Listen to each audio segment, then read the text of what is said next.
I lost my life savings, my marriage, and nearly my teenage daughter's voice while trying to keep my family together. In the courtroom, my husband smiled at me like he had already won. He thought I was just a tired, broken woman with nothing left to fight with.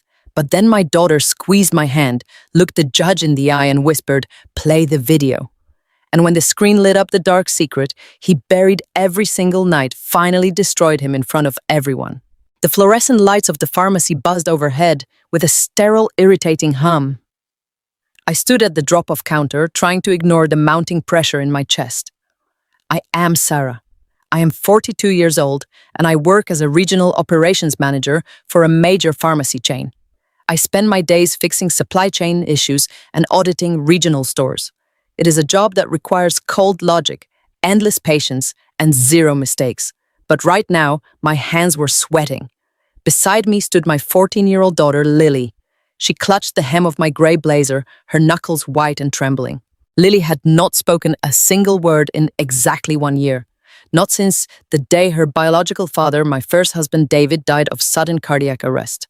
The trauma had locked her voice away entirely, leaving her communicating only through frightened glances, written notes, and trembling fingers. I gently rubbed her back, trying to project a calm aura that I absolutely did not feel. The pharmacist, a young man who clearly lacked basic customer service skills, sighed loudly and swiped my debit card through the machine again. Declined. He pushed the plastic card across the scratched counter. The word echoed in the quiet store.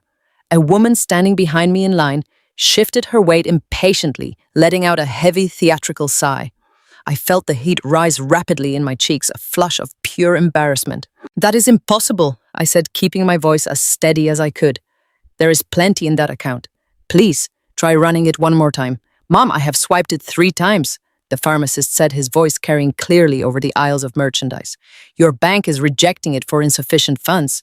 You either have the money or you do not." Lily flinched at the volume of his harsh voice shrinking further behind my arm. I grabbed the card, my mind racing through a million terrifying calculations.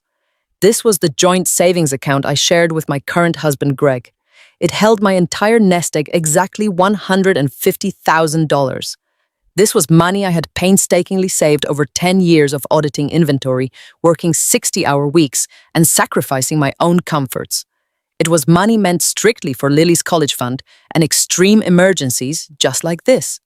Her anxiety medication cost $120. There was no mathematical universe where this debit card should be declined. I pulled my smartphone from my purse. My fingers fumbled and shook as I opened my banking app. The facial recognition scanned my tense features, and the financial dashboard loaded on the screen. The numbers stared back at me, stark and impossible. Available balance, $0.00. A cold, visceral shock ripped through the center of my chest. It was the kind of intense physical panic that makes your vision narrow and the blood rush entirely from your extremities. I hit the refresh button on the screen. 0. I clicked hastily into the transaction history. Yesterday afternoon, a single wire transfer had cleared. $150,000 had been moved to an external account I did not recognize. It was gone. All of it, erased in a single devastating digital keystroke. I stood there, the phone suddenly feeling impossibly heavy in my numb hand. The pharmacist tapped his fingernails against the counter. "Do you have another form of payment or not?" I quickly pulled out a low-limit personal credit card I kept hidden strictly for gas and swiped it. Approved. I snatched the small white paper bag of medication and grabbed Lily's cold hand. "Let us go, sweetie." I practically dragged her out through the automatic sliding doors and into the parking lot. The humid afternoon air hit my face, but my entire body was shivering violently. My mind spiraled into dark, terrifying places. Who had access to that account? Only 2 people on Earth, me and Greg.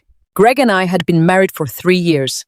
He was 45, a highly prominent real estate broker in our community, and a respected, highly visible leader at our local church. He was the man who had swept in after David died, offering a steady-hand spiritual guidance and a broad shoulder to cry on. He had convinced me that consolidating our finances was the smart, mature thing to do for our new blended family. He handled the large investments and the growth portfolios. I managed the daily household operations. I trusted him implicitly because he was charismatic, pious, and seemingly flawless in the eyes of everyone we knew. But looking at that zero balance on my screen, the grand illusion cracked right down the middle. I shoved the car into drive. The engine roared as I sped recklessly out of the parking lot. Lily sat in the passenger seat, pulling her knees tightly to her chest, her wide eyes darting nervously toward me. She could feel the waves of panic radiating off me. I forced my hands to relax their death grip on the leather steering wheel. "It is okay, Lily," I said, my voice cracking slightly despite my best efforts. "Mommy just needs to talk to Greg. There must be a bank error, a glitch, a mistake." But the sick, heavy feeling in my gut told me the brutal truth. Commercial banks do not accidentally wire $150,000 to untraceable accounts. I pulled into the wide driveway of our pristine suburban home. The lawn was perfectly manicured, a flawless testament to the impeccable image Greg rigorously maintained for his clients and congregation. His luxury sedan was already parked in the garage. I turned the engine off, grabbed my purse, and marched to the front door, Lily trailing silently behind me like a frightened shadow. I pushed the heavy front door open. The foyer smelled of expensive cedar wood and vanilla. Greg was standing in the kitchen, casually pouring a glass of sparkling water. He wore a crisp, tailored button-down shirt, his hair perfectly styled, without a single strand out of place. He looked up, flashing that practiced, charming smile that easily won over every wealthy client and church parishioner he ever met. "Sarah, you are home early," he said smoothly. "How did the pharmacy run go?" I walked straight up to the granite island, holding my phone up so the bright screen was inches from his face. "Where is the money, Greg?" The charming smile never wavered. It just froze in place, calcifying on his face. He glanced at the phone screen, then took a slow, deliberate sip of his water. "What are you talking about, honey? Do not play games with me." I slammed the phone onto the hard granite counter. "The joint account is empty. $150,000 wired out yesterday afternoon. Tell me right now what happened." Greg calmly set his glass down. He looked at me, then looked past me to Lily, who was hovering nervously in the hallway. "Lily, go to your room," he commanded. His voice was not loud, but it carried a sharp, authoritative edge that made the hairs on the back of my neck stand up. Lily did not move immediately. She looked at me, her brown eyes wide with sheer terror. "Go ahead, sweetie," I said softly. I will be right up." She scrambled up the wooden stairs, her hurried footsteps fading into the distance. Once we were completely alone, Greg's posture shifted. He leaned against the counter, crossing his arms protectively over his chest. He let out a long, heavy sigh, pinching the bridge of his nose, as if he were the one carrying a massive, unfair burden. "Sarah, I did not want to tell you this way. I was trying to protect you. Protect me from what? From the fact that you robbed me." "I did not rob you," he said, his tone suddenly dripping with condescension and annoyance. "You need to lower your voice. The neighbors will hear your hysterical shouting. It was the IRS, Sarah. They froze the account and garnished the funds."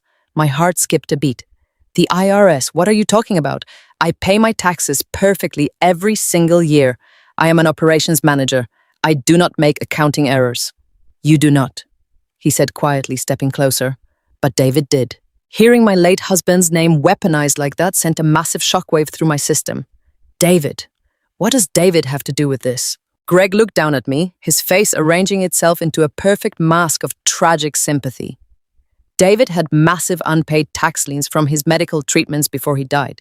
He hid them from you to protect you. The government finally tracked the hidden debt to your current assets. Since we shared that joint account, they seized the entire balance to cover his delinquency and the massive penalties. I was trying to sort it out with my lawyer before you found out. I did not want to break your heart by telling you your dead husband left you in absolute financial ruin. I stared at him. The story was incredibly detailed, delivered with absolute unwavering conviction, but I have spent my entire adult life auditing discrepancies. I track regional supply chain variances down to the literal penny. My professional brain immediately flagged the glaring, massive inconsistencies in his tragic tale. A government garnishment requires a formal court order, a notice of intent to levy, and a mandatory holding period. It does not physically manifest as a standard external wire transfer on a random Tuesday afternoon. Furthermore, David's medical bills had been fully covered by our premium health insurance, a fact I had personally verified and handled myself during his illness. He was lying to my face. Looking deeply into his eyes, I saw not a grieving, supportive husband, but a man executing a highly calculated performance. A cold, sharp clarity washed over my entire being, extinguishing the panic. I could not scream. I could not openly accuse him of lying, not yet.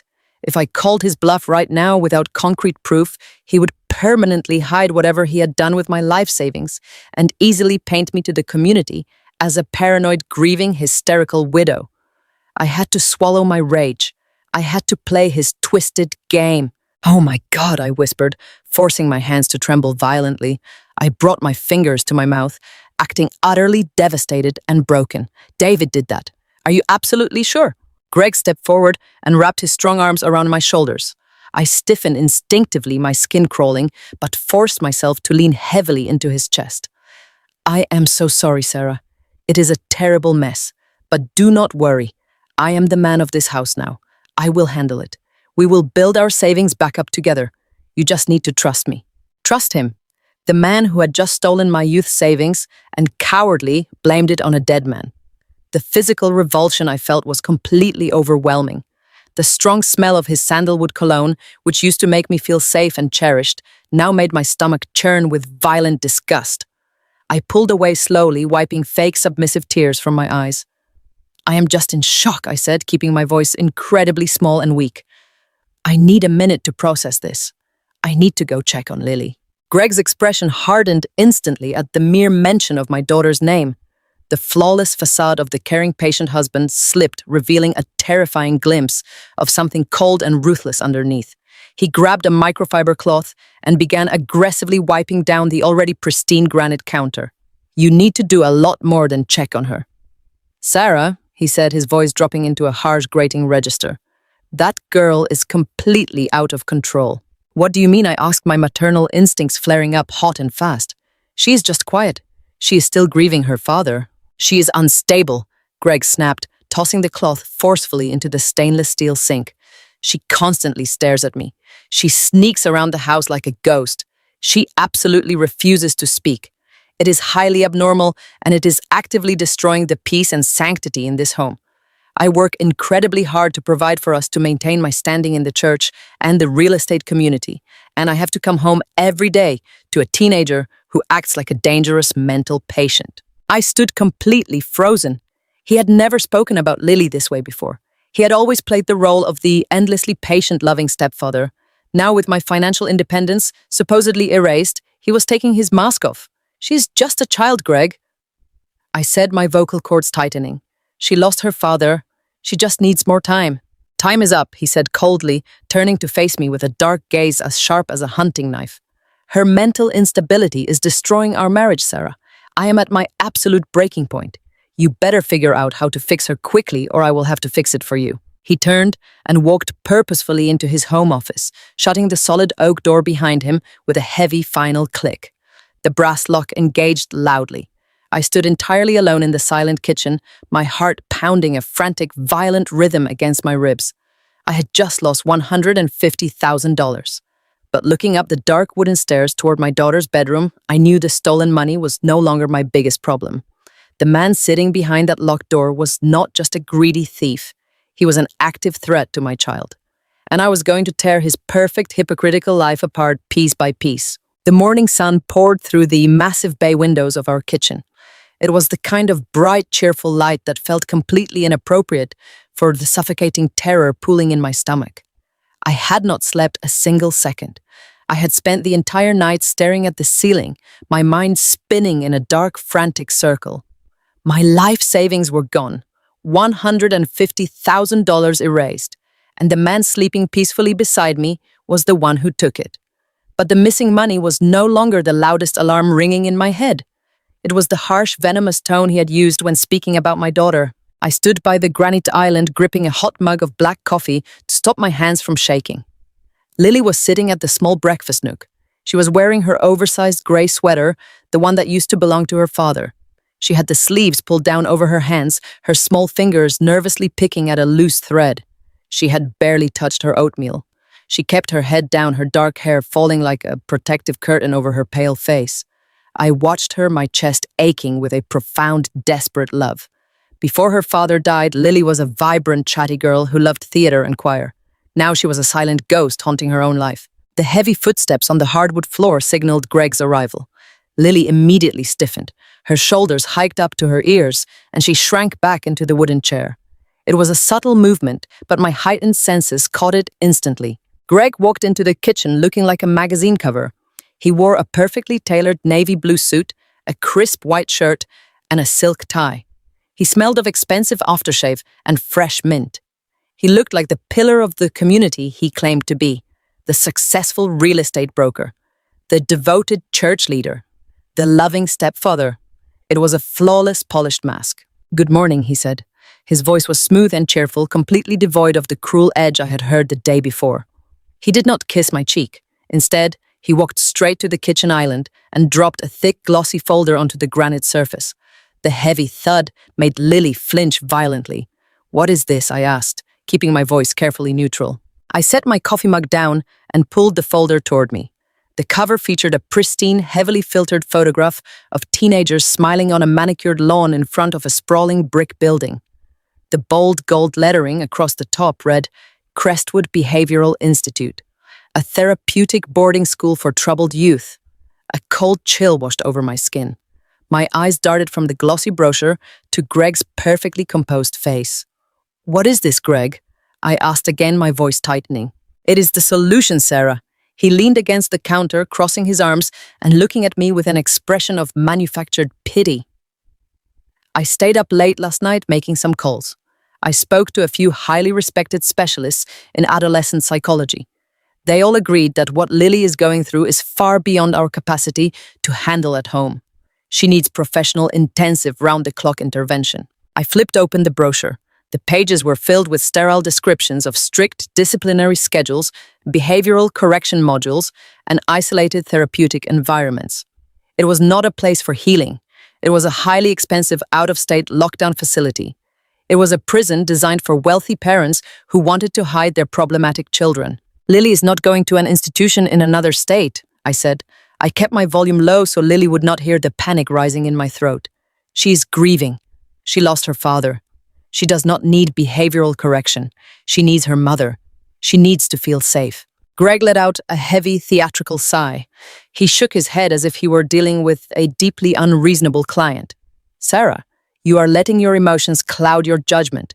You are not thinking about what is best for this family. You are coddling her, and it is making her mental instability worse. Look at her." He gestured toward the breakfast nook. Lily was staring at her bowl, her entire body rigid. She looked absolutely petrified. "She refuses to speak." Greg continued, his voice dropping into a harsh, commanding register. "She refuses to engage. She creeps around this house, making everyone uncomfortable. It is not healthy for her, and it is certainly not healthy for us. It is destroying the peace in our home. We can find her a local therapist." I argued, my hands curling into tight fists at my sides. "We can try new counselors. We can do family therapy. I am not sending my 14-year-old daughter away to a lockdown facility across the country." Greg uncrossed his arms and took a step closer to me. The charming mask slipped, revealing the cold, calculating narcissist underneath. His eyes darkened and his jaw set in a hard, unforgiving line. "You do not understand, Sarah," he said quietly, dangerously. "This is not a negotiation. Her bizarre, silent behavior is becoming a massive problem for me. For you."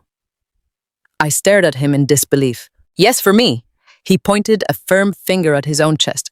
"Do you have any idea how hard I have worked to build my reputation in this town? I am a top-producing broker. I sit on the elder board at our church. My clients and my congregation expect my home life to reflect my professional success. They expect a model Christian family. And what do I have? I have a wife who is constantly stressed and a stepdaughter who acts like a mute psychopath. People are starting to ask questions. People are starting to whisper." A wave of pure disgust crashed over me. He did not care about Lily. He did not care about her grief or her vocal cord paralysis or her trauma. He only cared about his flawless image. He cared about what the wealthy country club members and the judgmental church elders thought of him. Lily was a blemish on his perfect portrait, and he wanted to scrub her out of the picture entirely. "I do not care about your country club reputation, Greg," I whispered, my voice shaking with suppressed rage. "I care about my child. She stays here." Greg leaned in until his face was inches from mine. I could smell the strong coffee on his breath. "Then you leave me no choice," he said softly. He stood up straight and adjusted his silk tie, resuming his posture of arrogant authority. "If you refuse to get her the help she so clearly needs, then I cannot continue to support this toxic environment.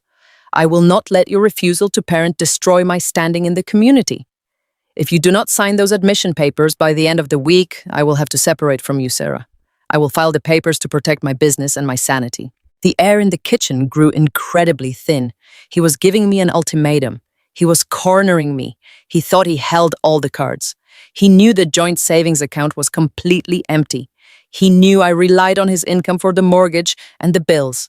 He was essentially telling me that if I did not throw my vulnerable daughter into an institution, he would leave me financially destitute and homeless. He thought I was weak.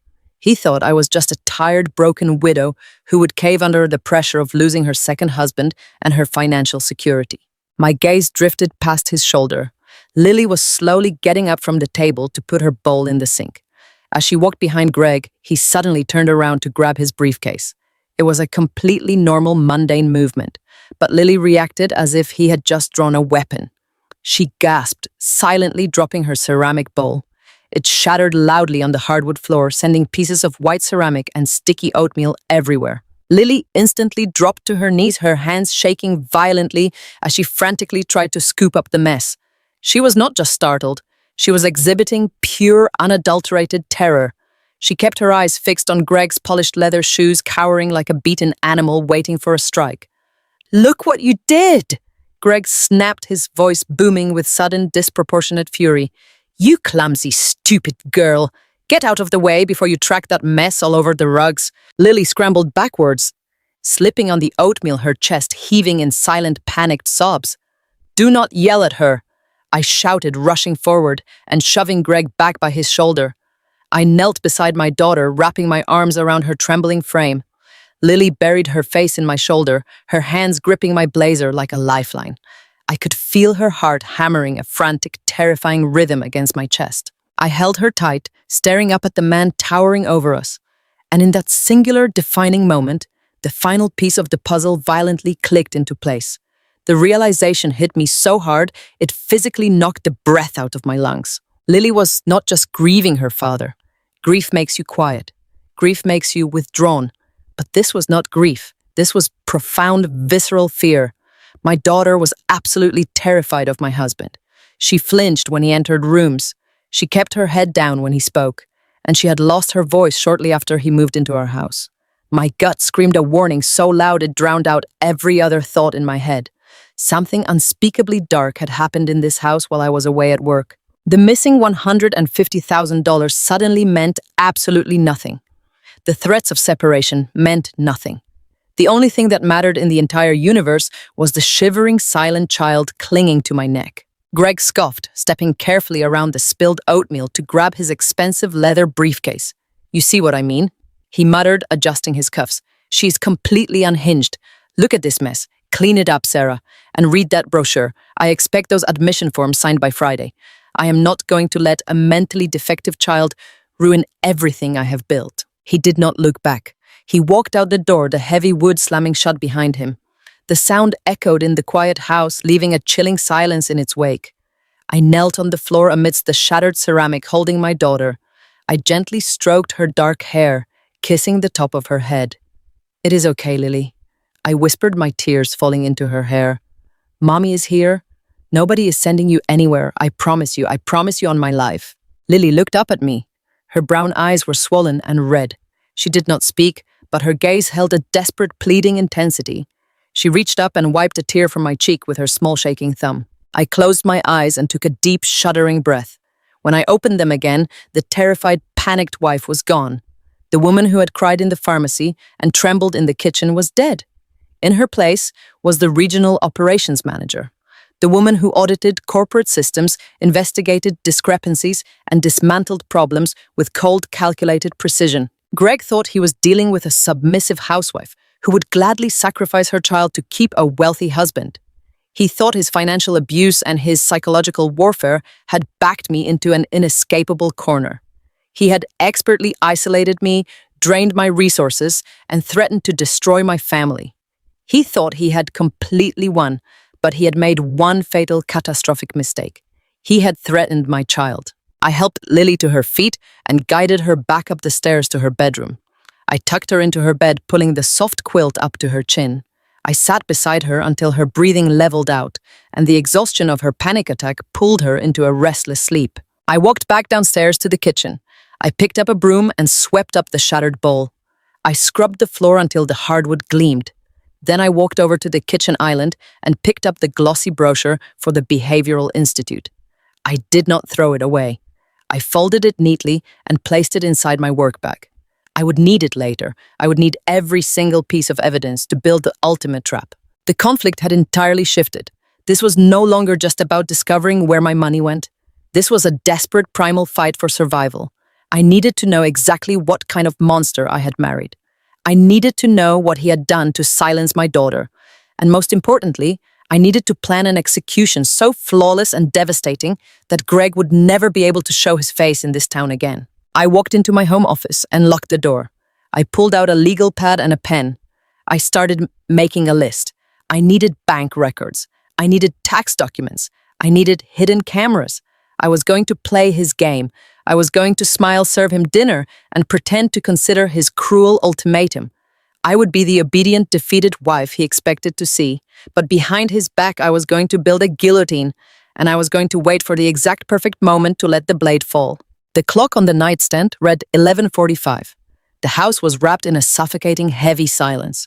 Greg had called hours ago using his smoothest, most apologetic tone to say he was stuck at a late client closing across town.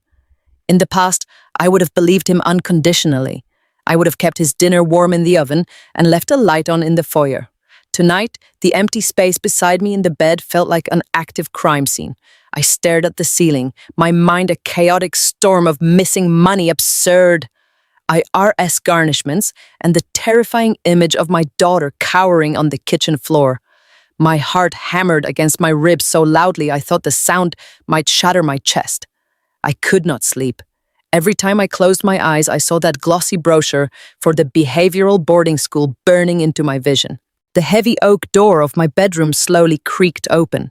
The sound was incredibly faint, a mere whisper of friction against the carpet. But in the dead of night, it made me jump. I sat up, clutching the thick quilt to my chest. A small, frail shadow slipped into the room. It was Lily. She was wearing her oversized flannel pajamas, her bare feet making absolutely no sound on the polished hardwood floor. She looked like a ghost haunting a house she used to love. Lily approached the edge of my bed. The pale moonlight filtering through the window blinds caught the glint of fresh tears streaming down her cheeks. She did not make a single sound. She never did, but her entire body was vibrating with a silent, frantic energy.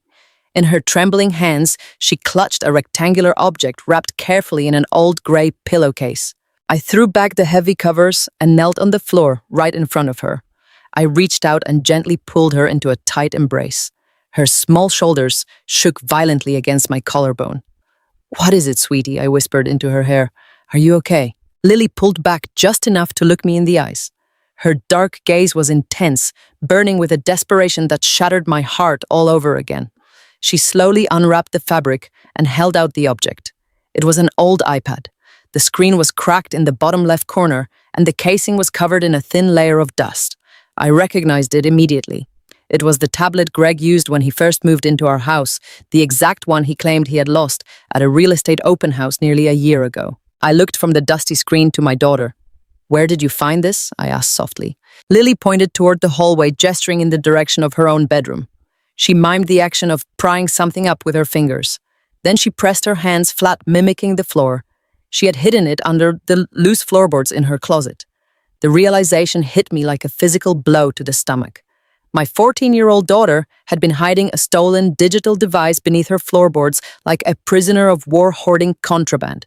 How long had she been carrying this secret in absolute silence? She pressed the iPad firmly into my hands. Her eyes locked onto mine, pleading with me to understand. She pointed a trembling finger at the dark screen, then placed both her hands over her own heart. She was telling me the truth was trapped inside this machine. I sat on the edge of the mattress and pressed the circular home button. The screen illuminated the dark room with a harsh, glaring white light. The battery was at 14%. She must have been secretly charging it when Greg was not home, rationing the battery life to avoid detection. I swiped the screen to unlock it. There was no passcode.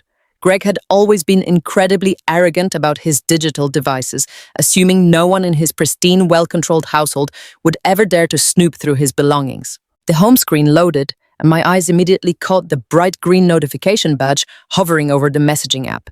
The device was synced directly to his central iCloud account. Because it was an older model, still connected to our home wireless network, it had been silently receiving every single text message, every photograph, and every digital receipt he sent from his primary cellular phone. I tapped the green icon. My fingers felt like they were made of solid lead. The screen populated with a long, continuous thread of messages. The contact name at the very top of the screen read Amber. Amber was a 28-year-old junior agent at his real estate brokerage. She had bright blonde extensions, a loud, aggressive laugh, and a habit of standing just a little too close to Greg at company holiday parties. Greg had always quickly dismissed my discomfort regarding her claiming he was simply mentoring a young woman who grew up without a proper father figure. He played the noble, selfless businessman so perfectly. The air in my bedroom suddenly felt freezing cold. I scrolled up the screen to the messages from the previous afternoon, tracing back to the exact time frame when my life savings had vanished into thin air. The texts were not just sickening, they were an absolute masterclass in betrayal and cruelty. A high-resolution picture loaded on the screen. It was a selfie of Amber sitting behind the steering wheel of a brand-new luxury sport utility vehicle. The leather seats were pristine cream, and the expensive steering wheel badge gleamed in the sunlight. Below the photograph, Amber had typed a message. "I cannot believe you actually bought it for me, baby. You are the best man in the entire world. I feel like a literal princess." I stared at the glowing screen, my vision blurring with hot, angry tears. Greg had responded exactly 1 minute later. "You deserve it, beautiful. The wire transfer cleared yesterday. Paid in full. Do not ever say I do not spoil you." My stomach violently churned, pushing bile into the back of my throat. The wire transfer, $150,000. The money I had meticulously saved from auditing endless pharmacy inventories over a decade. The money I had sacrificed, family vacations, and new clothes for solely to ensure Lily could go to any university she wanted without the burden of student loans. He had wired my blood, sweat, and tears straight to a luxury car dealership to buy his 28-year-old mistress a $40,000 vehicle, likely pocketing the remaining balance for his own secret accounts. Amber replied again a few seconds down the thread. "But what about Sarah? Is she going to notice the money is missing?" Greg's response made a wave of pure, unfiltered hatred wash over me. "Do not worry about my exhausted, middle-aged wife. She's completely clueless. I told her the IRS seized the account because of her dead husband's old medical bills. She bought the whole story hook, line, and sinker. She's so busy playing the grieving widow and dealing with her defective kid that she does not even know what day it is. I will have the account closed by the end of the week." I gripped the edges of the iPad so tightly the cracked glass threatened to slice right into my thumb. He called me an exhausted, middle-aged wife. He called my sweet, traumatized daughter a defective kid. He had stood in my kitchen just hours ago, looking me directly in the eyes, wrapping his arms around my shaking shoulders, and promising to protect me from the fake government garnishment he had entirely fabricated. He had weaponized the tragic death of my first husband to cover up his blatant felony theft. The sheer magnitude of his psychological manipulation was staggering. It was not just a romantic infidelity. It was a calculated, predatory, financial dismantling of my entire life. I felt Lily shift nervously on the bed beside me. She was watching my face in the dark, waiting for my reaction. I forced my rapid breathing to slow down. I wiped the wet tears from my cheeks with the back of my hand. The heartbroken, devastated wife was dying a rapid, permanent death inside my chest. In her place, a cold, methodical corporate auditor was taking her first breaths. I scrolled further down the text thread, bracing myself for whatever else this monster had planned. What I read next made the blood in my veins turn to absolute ice. Amber had sent a message late last night, right around the time Greg called, to claim he was wrapping up his closing across town. She wrote, "The car is amazing, baby, but I'm getting tired of waiting. When are you getting rid of the mute kid? I want to move into the primary bedroom already. I do not want to sleep in the guest room anymore." I stopped breathing entirely. The guest room. She had been in my house, in my home, sleeping under my roof while I was traveling for regional store audits. But the horrific, violating thought of his mistress in my home paled in comparison to Greg's terrifying response. "Working on it right now," he texted back. "The boarding school brochures are printed. I laid the groundwork today. I told her the kid is unstable and ruining my reputation at church. Sarah is desperate and broke now that the savings are gone. I will force her to sign the admission papers by Friday. Once the kid is locked up in that behavioral facility out of state, I will file for an emergency divorce." Amber replied with a string of red heart emojis. "Will she fight you for the house?" Greg's final message on the screen was the ultimate killing blow. "She cannot fight me. She does not have a single dime left to hire a lawyer. I'm going to claim she is an unfit mother who refused to get her traumatized daughter psychiatric help. The judge will grant me exclusive possession of the house during the proceedings. We will have her out on the street by the end of the month, and the house will be all ours." I set the iPad face down on the mattress. The glowing screen faded to black, leaving the room in shadows once again. The silence was deafening. My brain, trained for years to analyze data and find operational flaws in massive corporations, began to process the sheer scope of his evil. Greg did not just want to cheat on me. He wanted to entirely erase me. He wanted to institutionalize my 14-year-old daughter in a restrictive lockdown facility hundreds of miles away, just so he could move his young mistress into the home I had paid for. He orchestrated the theft of my life savings, specifically to render me legally and financially defenseless in a family court. He was a predator who had identified a grieving widow and a fatherless child, and he had methodically planned to consume our entire lives. I looked over at Lily. She was sitting with her knees pulled tightly to her chest, her dark eyes wide and full of unspeakable terror. She knew. She had read these messages long before I did. She had hidden this iPad under the floorboards of her closet because she knew the man living in our house was actively plotting to throw her in a remote asylum. That was why she flinched when he walked into a room. That was why she had lost her voice. She was living in a constant state of psychological warfare, entirely alone, trying to protect herself and her mother from a predator wearing the mask of a righteous community leader. I reached out and pulled Lily into my lap. I wrapped my arms around her tightly, burying my face in her shoulder. I did not cry. There were absolutely no tears left to shed. The profound sadness had completely burned away, leaving behind a cold, hardened core of absolute resolve. "You are so brave, Lily," I whispered into the quiet room. "You are the bravest girl in the entire world. Thank you for showing me this. Thank you for saving us." Lily wrapped her small arms around my waist and buried her face against my neck. I felt a long, shuddering exhale leave her body, as if she had been holding her breath for an entire calendar year. The crushing burden she had been carrying under those closet floorboards was finally shared. I held her for a long time, rocking her gently back and forth in the pale moonlight. My mind methodically reviewed every interaction I had shared with Greg over the last 3 years. The way he insisted on taking over the finances, claiming it would relieve my stress. The way he subtly discouraged my friendships with the other mothers in the neighborhood, insisting we needed to focus exclusively on our new marriage. The way he always volunteered to pick Lily up from school, painting himself as the devoted stepfather while slowly isolating her from her peers. It was a textbook grooming process. He had systematically dismantled my support network and my financial independence, leaving me entirely reliant on his supposed benevolence. He built a cage so beautiful, I never realized the heavy iron door had locked behind me. But Greg underestimated one crucial detail. He believed that because I was a grieving mother, I was inherently weak and easily manipulated. He mistook my quiet dedication to my family for stupidity. He thought my career as an operations manager was just a boring corporate job. He failed to realize that my entire profession revolved around identifying fraud-tracking hidden assets and executing strategic audits to protect my company from sophisticated thieves. He had just handed me his entire digital ledger on a silver platter. I carefully lifted the iPad from the mattress. I needed to ensure this evidence was completely indestructible. If Greg realized the old tablet was missing, he might change his iCloud password and remotely wipe the device to destroy his digital footprint. I walked over to my home office desk in the corner of the bedroom.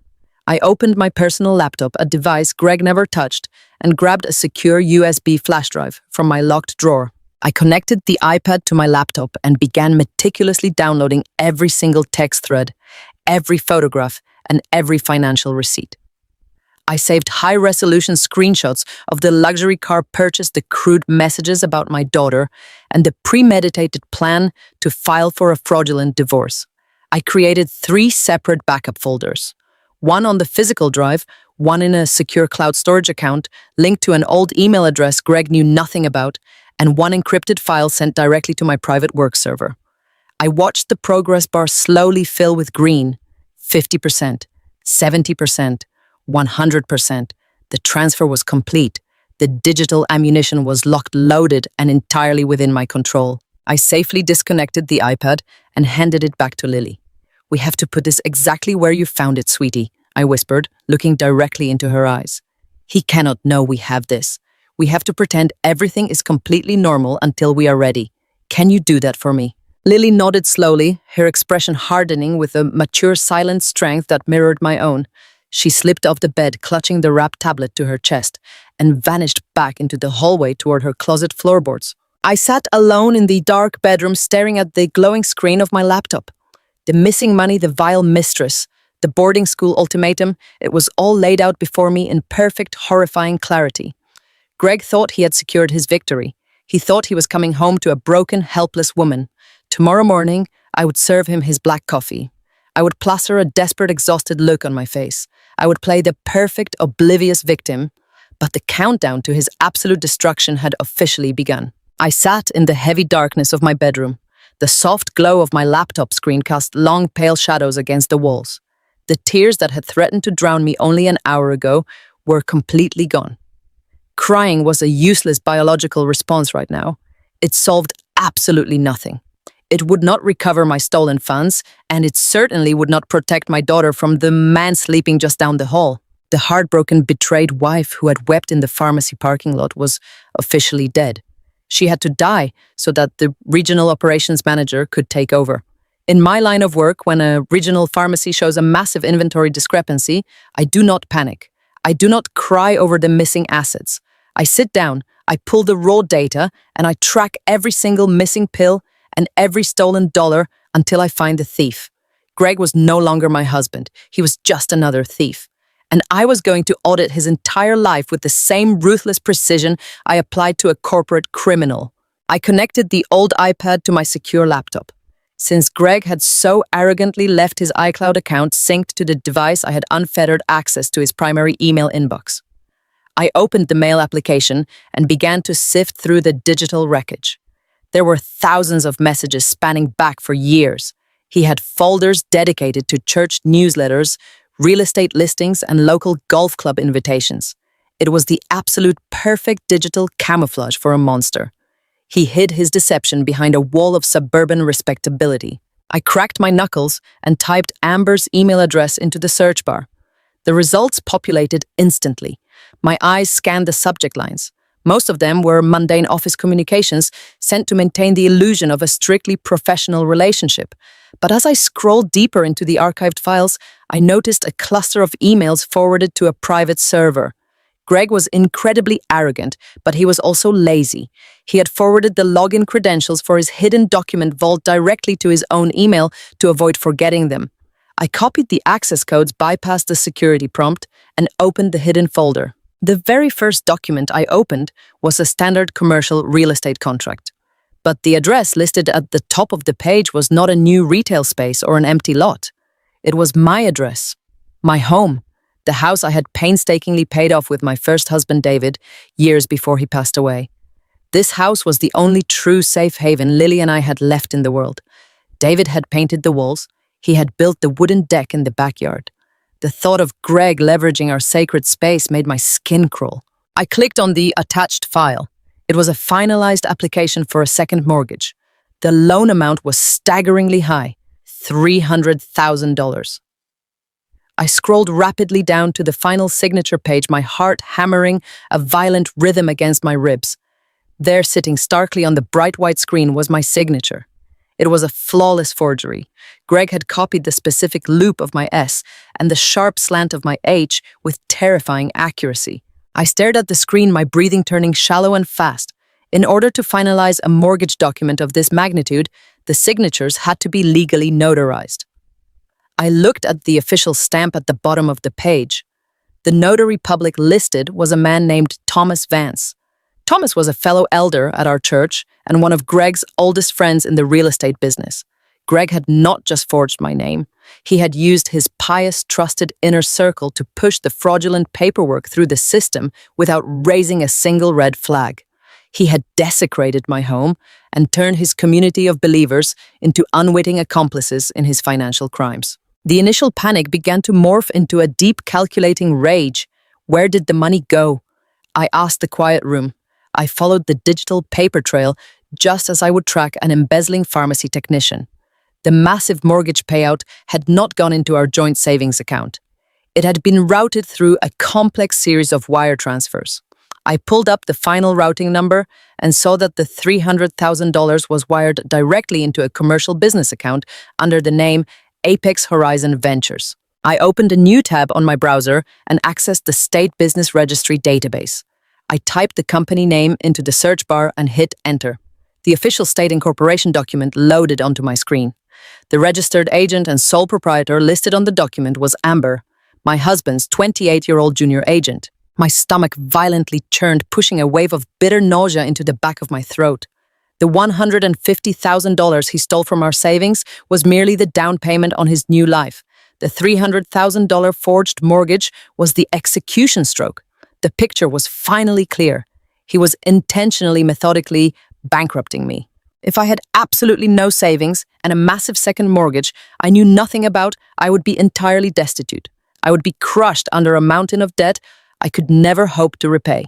I would not be able to afford a high-powered family lawyer. I would not be able to afford a forensic accountant to trace the stolen funds. I would be completely powerless to stop him from taking control of the narrative. He was setting the stage for the perfect legal ambush. I could see his strategy unfolding in the emails. He planned to file for an emergency divorce and claim I was financially ruined and mentally unstable. He would point to Lily and her selective mutism as proof that I was an unfit mother who refused to get her traumatized child proper psychiatric help. He would use the exact boarding school brochures he dropped on my kitchen counter as evidence that he tried to intervene. The judge would look at my empty bank accounts, my forged debt, and my silent daughter, and the court would grant Greg exclusive possession of my home. He would throw me out on the streets, sell the property, and funnel the remaining equity directly to Amber. It was pure, unadulterated evil. It was a plan executed with the cold precision of a predator who had spent years observing his prey. He had identified a grieving widow and a fatherless child, and he had patiently waited for the perfect moment to consume our entire lives. A primal, violent urge clawed at my throat. I wanted to slam the laptop shut, march down the hallway, and kick the door to his home office wide open. I wanted to scream until my vocal cords bled. I wanted to shove the forged mortgage documents directly into his face and watch his smug, pious mask shatter into a million unrecoverable pieces. I wanted to violently drag him out of my house and burn his expensive suits on the front lawn. But my analytical brain slammed the brakes on my rising emotions. I took a deep, shuddering breath and forced myself to remain perfectly still. Confronting him tonight would be absolute suicide. Greg was a highly prominent community figure with deep pockets and powerful friends. He had the money, the influence, and the meticulously crafted reputation of a saint. If I confronted him now without a lawyer and without a finalized strategy, he would instantly realize I knew the truth. He would change his passwords. He would remotely wipe the iPad. He would empty the shell company accounts and move the cash offshore where I could never trace it. He would immediately call the police, claim I was having a violent mental breakdown, and use my emotional outburst as the final undeniable piece of proof that I was an unstable threat to my own daughter. He would win the war before I even fired a single shot. Anger is a luxury I cannot afford right now, I whispered to myself. I had to swallow the bitter rage burning my throat. I had to become the greatest actress the world had ever seen. If Greg wanted a broken, submissive, easily manipulated wife, I was going to give him the performance of a lifetime. I would wake up tomorrow morning and brew his black coffee. I would plaster a desperate, exhausted look on my face. I would pick up that glossy brochure for the behavioral lockdown facility and pretend to seriously consider sending my daughter away. I would let him believe his psychological warfare had completely shattered my spirit. I spent the next 3 hours carefully downloading every single piece of evidence. I saved the forged mortgage application, the wire transfer receipts, the state business registry documents, and the sickening text messages between him and Amber. I created multiple encrypted backup files. I stored one copy on a physical flash drive that I hid inside a hollowed-out hardback book on my shelf.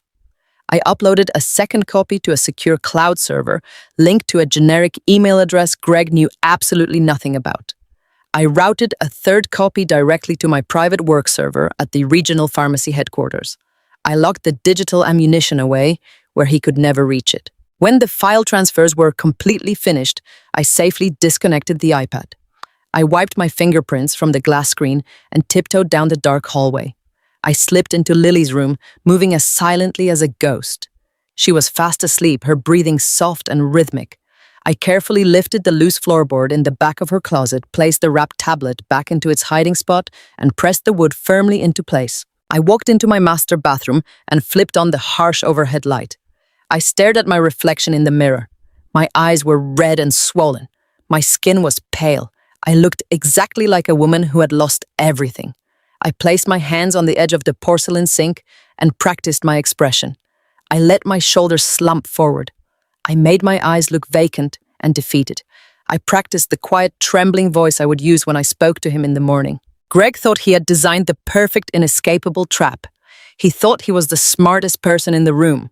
But he had made the ultimate mistake. He had threatened the safety of my child, and he had left his digital ledger completely unguarded. I turned off the bathroom light and walked back into the silent bedroom.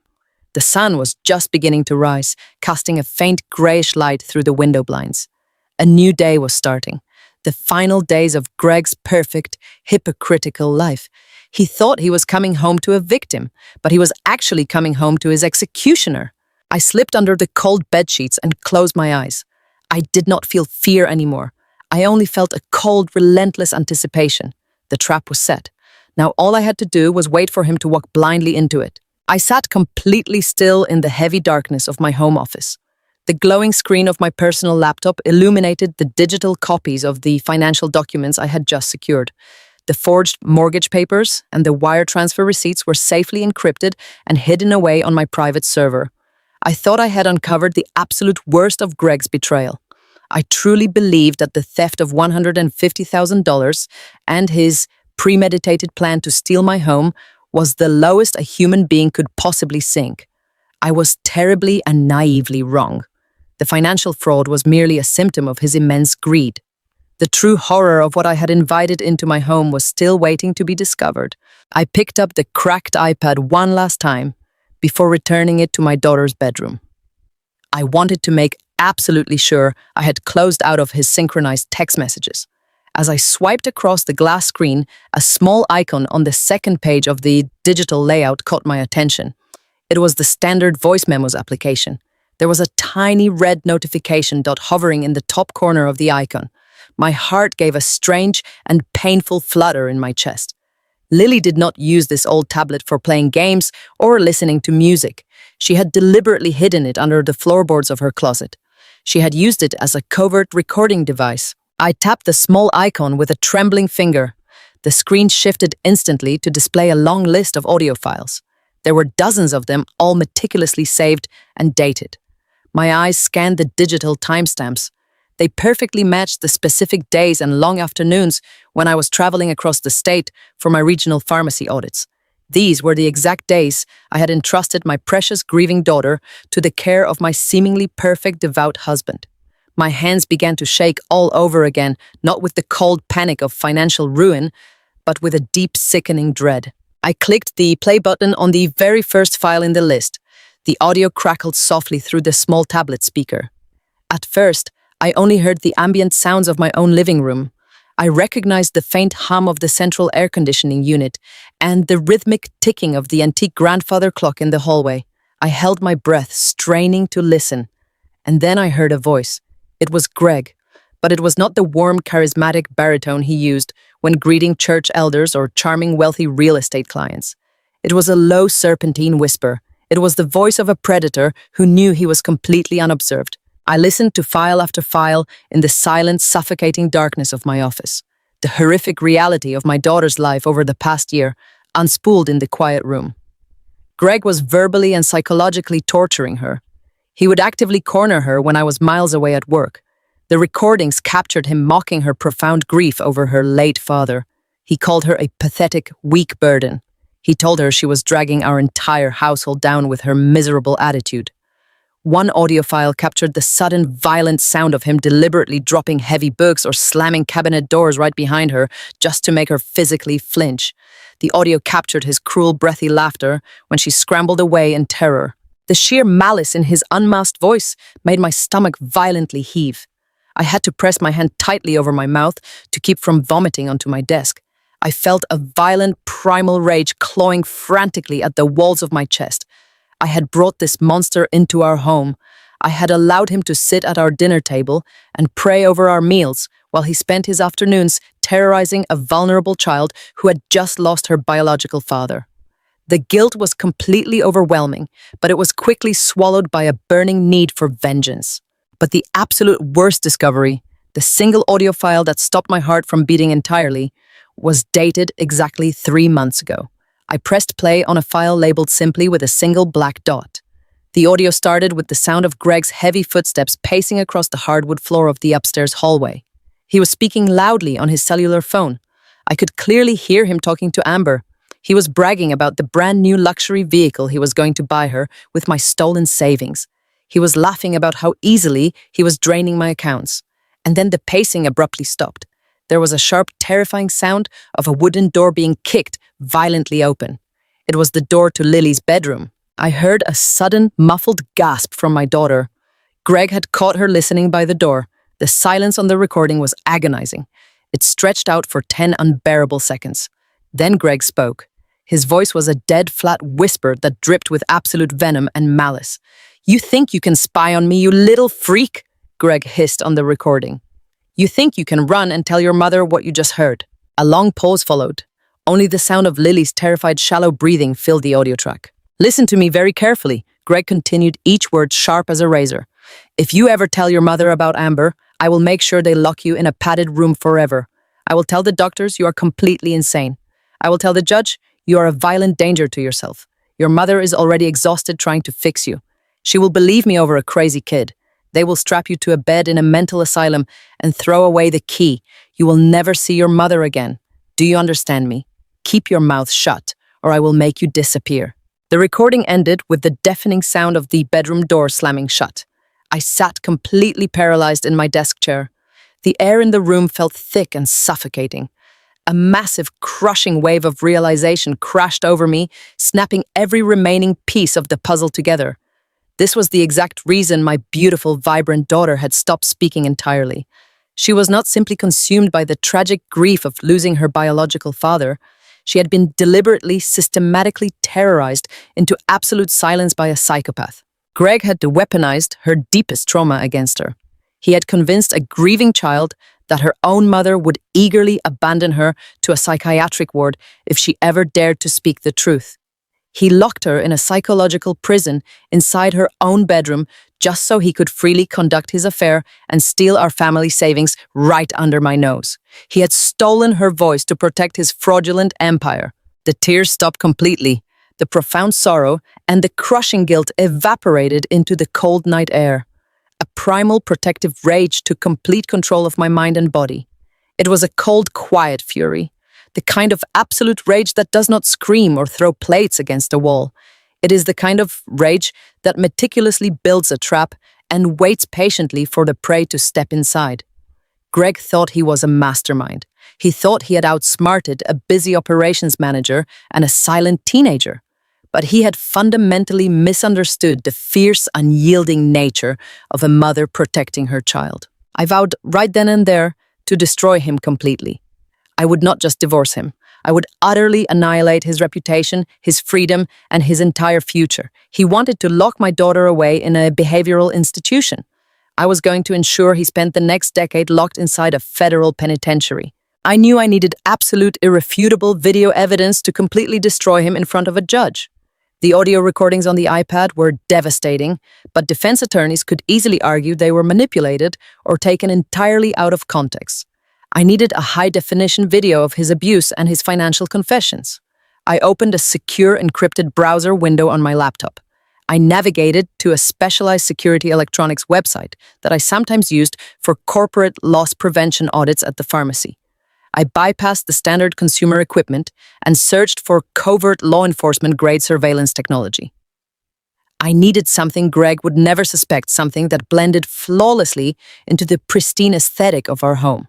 I found exactly what I needed. It was a high-definition motion-activated nanny camera, meticulously disguised as a standard residential smoke detector. It featured a wide-angle lens, crystal-clear audio recording capabilities, and a continuous cloud upload function that beamed the footage directly to a secure remote server.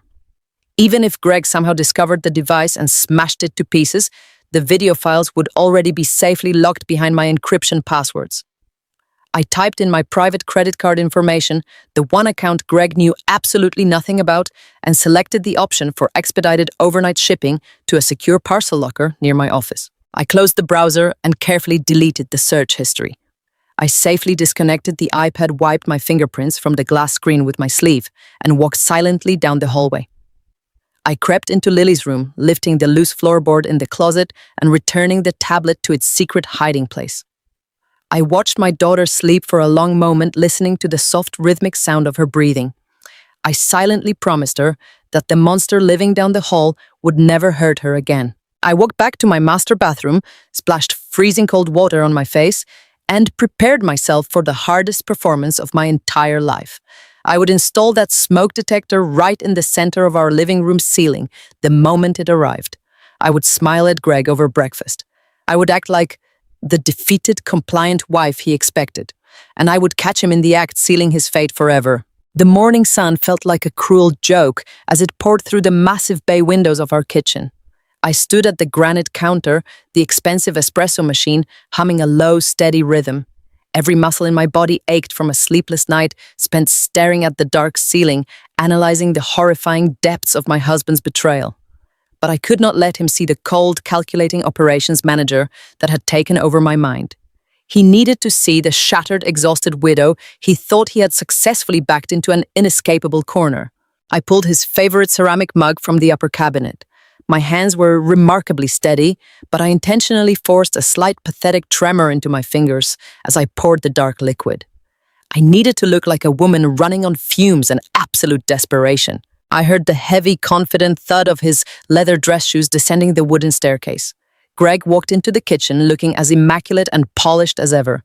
He wore a perfectly tailored charcoal suit, his hair swept back, his aura practically radiating arrogant success. He paused at the island, waiting for his morning coffee, like a king waiting for his daily tribute. I slid the mug across the cold granite counter. "Good morning," I said, keeping my vocal cords tight so my voice sounded incredibly small and frail. I let my shoulders slump forward, refusing to meet his eyes. I looked down at the floor, playing the part of the defeated submissive wife to absolute perfection. Greg picked up the mug, taking a slow sip. He watched me over the ceramic rim, his dark eyes searching my face for any sign of defiance or suspicion. When he found none, a sickeningly warm, patronizing smile spread across his lips. "Good morning, Sarah," he replied smoothly. "You look exhausted. Did you sleep at all last night?" "Not really," I whispered, letting out a heavy theatrical sigh. "I have just been thinking about everything, about the missing money, about David, about Lily." Greg set his coffee down and stepped closer, wrapping one arm around my shoulder. I violently suppressed the urge to physically recoil from his touch. The scent of his sandalwood cologne, the exact same cologne he wore when he met his 28-year-old mistress, made my stomach violently churn. "I know it is a lot to process," he murmured, kissing the top of my head. "But I am here. We will get through this financial mess with the IRS together. We just need to focus on getting our home back in order." I took a deep, shuddering breath, preparing to deliver the exact line he desperately wanted to hear. I read the brochure, Greg. The one for the Crestwood Behavioral Institute. I felt his posture shift instantly. The muscles in his arm tightened with sudden, eager anticipation. He pulled back just enough to look at my face. "And what do you think?" he asked, his voice carefully controlled to hide his immense excitement. I let a single manufactured tear slip down my cheek. I think I am just so overwhelmed I choked out, forcing my hands to tremble as I gripped the edge of the counter. I cannot handle the stress of the frozen accounts and Lily's silent episodes. It is tearing me apart. I am strongly considering the boarding school. Maybe you are right. Maybe she needs professional residential intervention that I just cannot give her right now. The smile that broke across Greg's face was a masterpiece of narcissistic triumph. It was the smile of a predator watching the steel trap snap shut on its prey. He truly believed he had broken my spirit completely. He thought his psychological torture and financial abuse had worn me down to absolutely nothing. "Oh, Sra," he cooed, pulling me into a tight, suffocating hug. "You are making the right choice for our family. It is the hardest decision a mother can make, but it is the most loving thing you can do for her. I will handle all the paperwork. I will call the admissions office today and get the process started. You just focus on resting and letting me take the burden off your shoulders." "Thank you, Greg," I whispered against his expensive suit jacket. "I do not know what I would do without you." He kissed my cheek, grabbed his leather briefcase, and headed for the front door. "I will be home late tonight, sweetheart. I have a major property closing to finalize, but we will celebrate this new chapter when I get back." The heavy door clicked shut behind him, leaving me completely alone in the silent house. The second the brass lock engaged, the frail, weeping housewife instantly vanished. I stood up perfectly straight. I aggressively wiped the fake tear from my cheek and marched directly up the stairs to Lily's bedroom. She was already awake, sitting quietly on the edge of her bed with her knees pulled to her chest. I gave her a firm, reassuring nod. She slipped off the mattress, lifted the loose floorboard in her closet, and handed me the dusty iPad. There were no words exchanged, only a silent, unbreakable pact between a mother and her daughter. I took the tablet into my home office and locked the door behind me. I fired up my high-capacity laser printer, the massive machine I used for generating complex corporate audit reports. I connected the iPad to my secure network and began the methodical, relentless process of extracting his entire digital life. I hit print on the sickening text message threads between Greg and Amber. I hit print on the luxury vehicle purchase order that drained my savings. I hit print on the state business registry documents for Amber's Shell LLC. And most importantly, I hit print on the fraudulent $300,000 second mortgage application bearing my forged signature. The printer whirred and hummed, spitting out page after page of undeniable explosive evidence.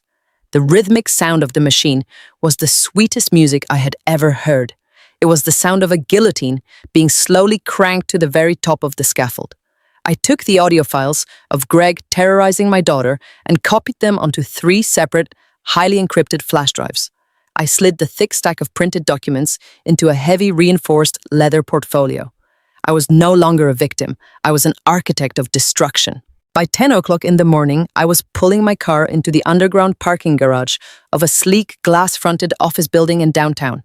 I walked through the polished marble lobby and took the elevator to the top floor.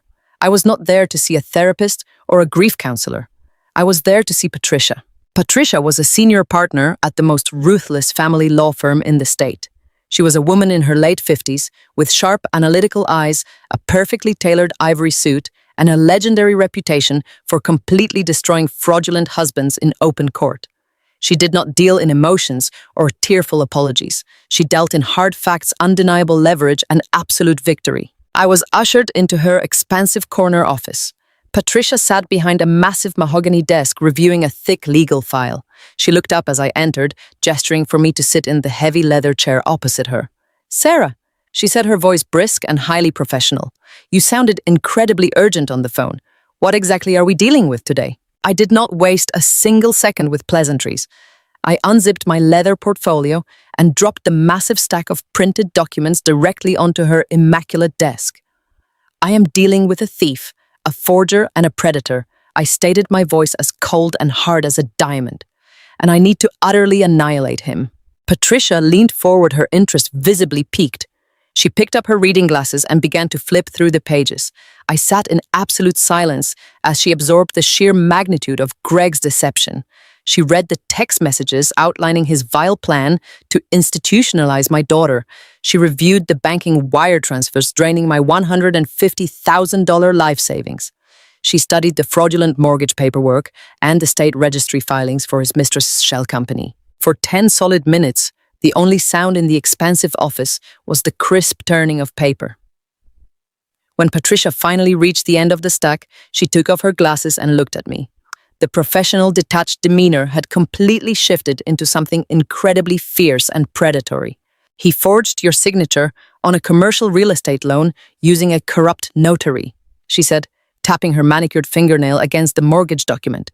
He funneled your marital assets into an LLC owned by his junior employee, and he is actively plotting to declare you unfit to steal your primary residence. Yes, I replied, holding her gaze without blinking.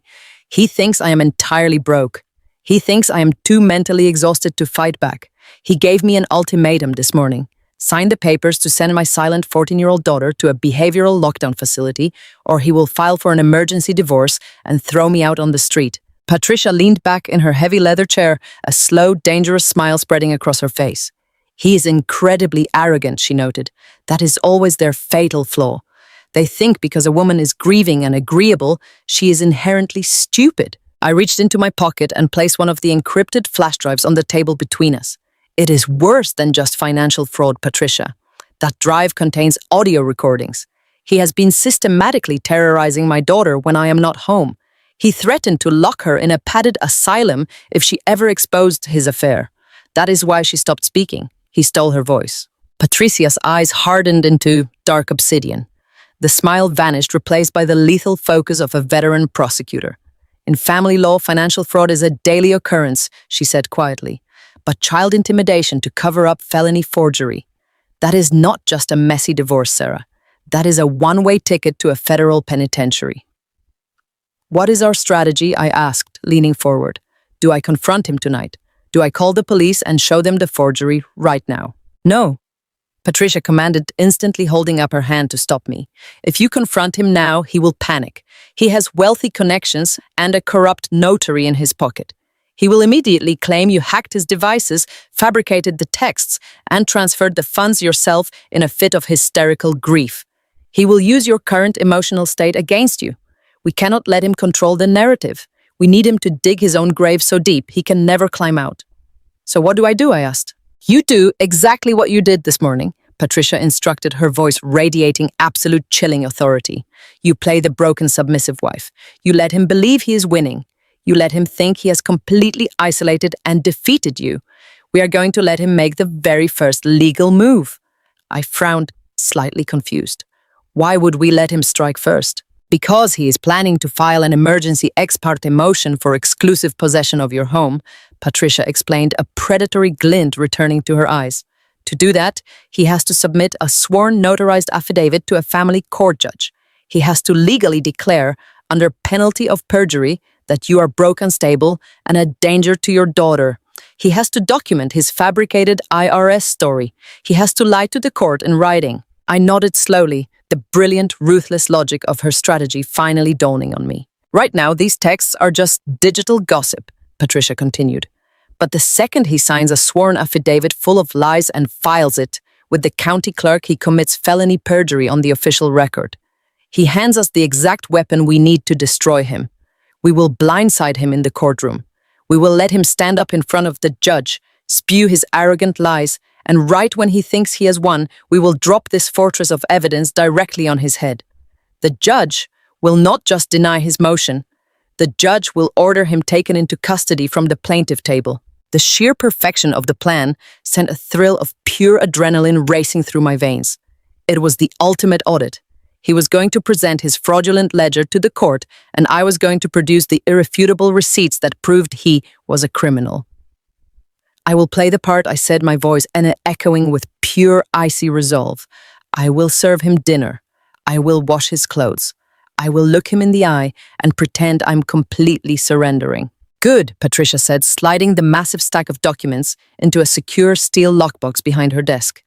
Keep your head down, Sarah. Protect your daughter.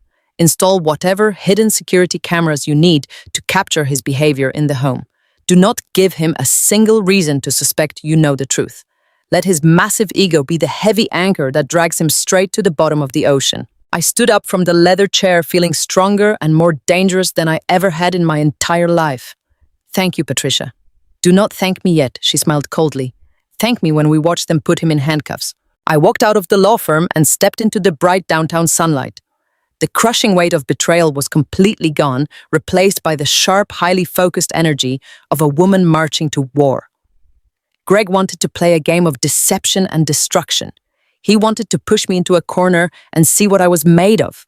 He was about to find out that when you push a devoted mother and a highly trained operations manager into a corner, she does not cower and weep. She burns your entire empire to the ground. I got into my car and drove back to my suburban prison, ready to play the perfect, oblivious wife until the trap finally snapped shut. The Saturday afternoon sun beat down with a relentless heat on the sprawling green lawn of our community church. It was the annual summer picnic, and the air was thick with the smell of roasted hot dogs and sweet barbecue sauce. Children were running through the thick grass laughing and chasing brightly colored balloons. It was a picture of absolute suburban perfection. But beneath the surface of my skin, my blood ran as cold as a frozen river. I stood near the wooden picnic tables, holding a plastic cup of lukewarm lemonade.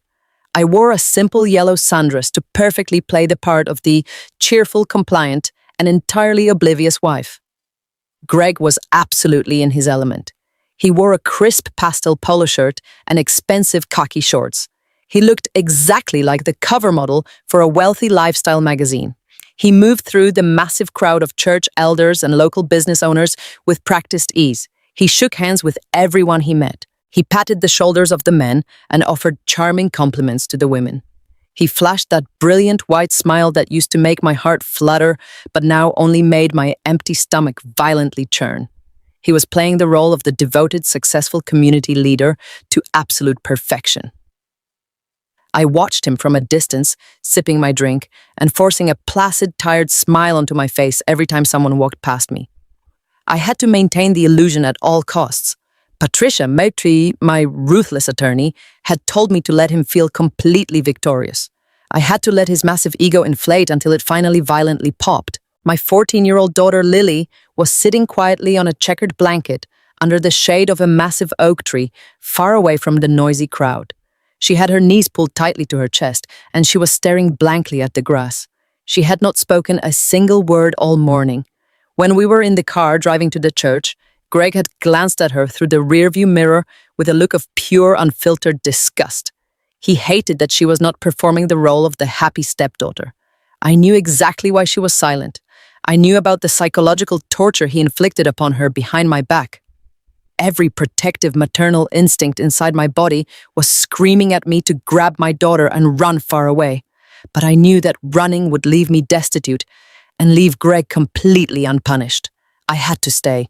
I had to endure this perfectly orchestrated charade. The crowd parted slightly near the large white dessert pavilion. That was when I saw her. Amber. She had boldly and shamelessly shown up at our church picnic. She was wearing a tight white summer dress that was entirely inappropriate for a conservative family gathering. Her blonde hair fell in perfect artificial waves over her bare shoulders.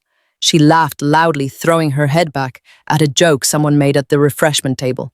But it was not her aggressive laugh or her arrogant posture that caught my immediate attention. It was the jewelry resting delicately against her collarbone. A brilliant teardrop diamond pendant hung from a thin platinum chain around her neck. The bright summer sunlight caught the sharp facets of the diamond, sending flashes of light across the pavilion. I stopped breathing for a fraction of a second. I knew that necklace. I knew exactly where it came from and exactly how much it cost. Just the night before, I had stared at a high-resolution digital receipt on Greg's hidden iPad. The receipt was from an exclusive downtown jeweler. The purchase price was $12,000. $12,000 drained directly from the fraudulent second mortgage he had taken out on my home. He had completely forged my signature to leverage the house my first husband left me, and he used that stolen equity to buy his 28-year-old mistress a diamond necklace. She was proudly wearing my stolen financial security around her neck at my own church picnic. A wave of primal, violent anger threatened to break through my carefully constructed facade. I wanted to walk directly over to the dessert table, grab that delicate platinum chain, and rip it violently from her neck, but I forced my hands to relax. I took another slow sip of my iced lemonade. I let the cold, calculating logic of a corporate operations manager wash over my burning rage. Amber parading that stolen diamond in public was just another piece of undeniable evidence. She was a walking financial receipt. Every arrogant smile she gave the crowd was just another heavy nail in her own coffin. I simply had to wait for the hammer to fall. Greg caught my eye from across the manicured lawn. He whispered something to the senior pastor and gestured for me to come over to them. A group of the most influential church leaders and their wives were gathered under the large white canopy tent. These were the people who judged the morality of the entire neighborhood. These were the people Greg needed on his side to execute his vicious legal plan. I walked slowly toward the canopy, keeping my head slightly lowered to project an image of pure physical and mental exhaustion. As I stepped into the shade of the tent, Greg reached out and pulled me tightly against his side. His arm felt like a heavy iron bar pressing against my shoulders. I could smell the strong scent of his sandalwood cologne mingling with the summer heat. He looked down at me with a perfectly manufactured expression of deep sorrow and pity. "I want to thank you all for your continuous prayers," he announced to the group. His voice was loud and resonant, ensuring maximum public exposure to the surrounding tables. The senior pastor nodded, placing a comforting hand on Greg's shoulder. "We are always here for you, Greg," the pastor said softly. "How are things at home?" Greg let out a heavy, theatrical sigh. He squeezed my shoulder tightly, pressing his fingers into my collarbone. "It is a very dark season for us," he said, his voice dripping with fake sympathy. "Sarah is struggling so much. She's completely overwhelmed. The financial stress from her late husband's hidden medical debts has finally caught up with her, and it is taking a terrible toll on her mental health." I felt the collective gaze of the church elders and their wives shift toward me. Their eyes were filled with pity and silent judgment. I kept my face perfectly still, staring at the green grass beneath my feet. I let my shoulders sag even further, leaning slightly into Greg, as if I could barely stand on my own. "I am trying to carry the burden for her," Greg continued, shaking his head sadly. "But the hardest part is Lily. Sarah is simply too exhausted to give her the care she needs. Lily's mental state is deteriorating rapidly. She refuses to speak. She isolates herself entirely. It is breaking my heart to watch my beautiful stepdaughter suffer because her mother cannot cope with reality." A quiet gasp rippled through the wives standing nearby. Greg paused, letting the silence amplify his calculated lies. "I have been consulting with some top adolescent psychologists," he said, lowering his voice to a solemn, serious whisper. "We are praying deeply about it, but we might have to seek residential care for Lily. A therapeutic boarding school where she can get round-the-clock psychiatric help. It is a heartbreaking decision, but I have to do what is best for the safety of this family while Sarah tries to regain her sanity." The sheer audacity of his public ambush was staggering. He was cornering me in front of the entire community. He was brilliantly laying the social foundation for his fraudulent emergency divorce. He was loudly branding me as an unfit, broke, and mentally unstable mother. He was actively campaigning to gather witnesses who would testify in court that he was the noble savior stepping in to rescue a troubled child. The pastor looked at me with deep sorrow in his eyes. "Sarah, dear," he murmured, "you must trust Greg. He's a strong, devoted husband. You must let him lead the family through this valley. Do not let your pride prevent Lily from getting the professional help she so clearly needs." I looked up at the pastor. I looked at the circle of judging faces. I looked at my husband, who was staring down at me with a subtle, triumphant smirk playing at the corners of his mouth. He fully expected me to cry. He expected me to crumble into a sobbing mess, proving his point that I was emotionally unhinged, or he expected me to scream and deny it, giving him the perfect opportunity to call me hysterical and paranoid. I did neither. I looked directly into Greg's dark eyes. I let a small, incredibly sad smile touch my lips.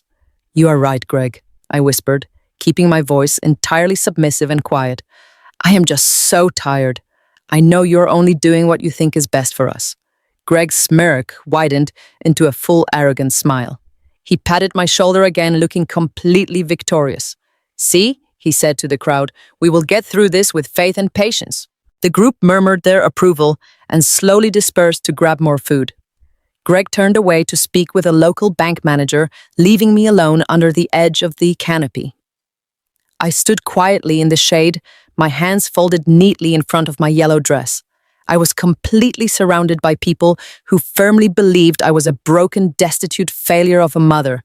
I was enduring the ultimate public humiliation, but inside my mind, I was completely and entirely at peace. I gently slid my hand into the deep pocket of my sundress. My cellular phone was vibrating with a series of silent, rhythmic pulses. It was a specific notification pattern I had programmed just last night. I glanced across the lawn toward the desert pavilion.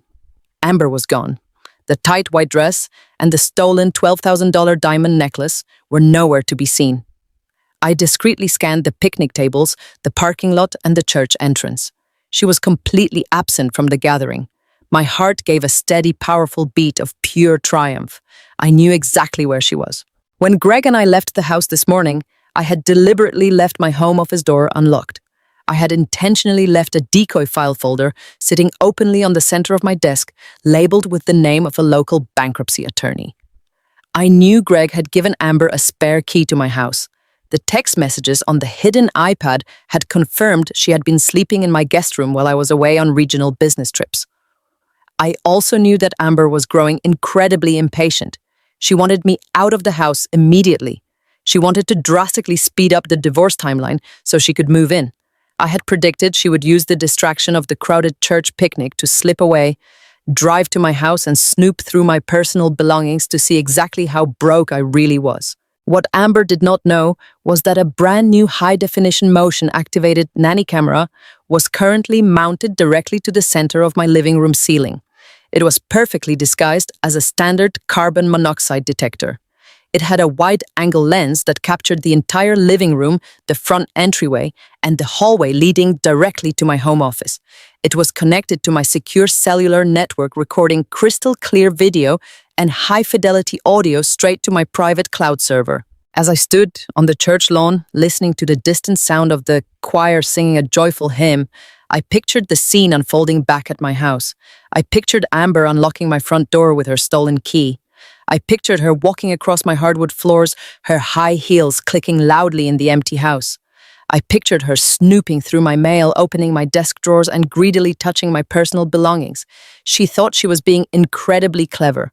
She thought she was infiltrating the home of a defeated, oblivious woman. She had absolutely no idea she was starring in the most damning piece of video evidence my attorney would ever present to a family court judge. My phone vibrated again in my pocket, confirming the continuous upload of the surveillance footage. Amber was actively trespassing. She was committing illegal entry. And the hidden camera was capturing her face, her voice, and the stolen diamond necklace resting on her chest as she moved through my private sanctuary. Greg thought he had completely ruined me this afternoon. He thought his speech to the pastor was the ultimate checkmate. He thought he had successfully painted me as a crazy, unfit mother who was incapable of defending her own child.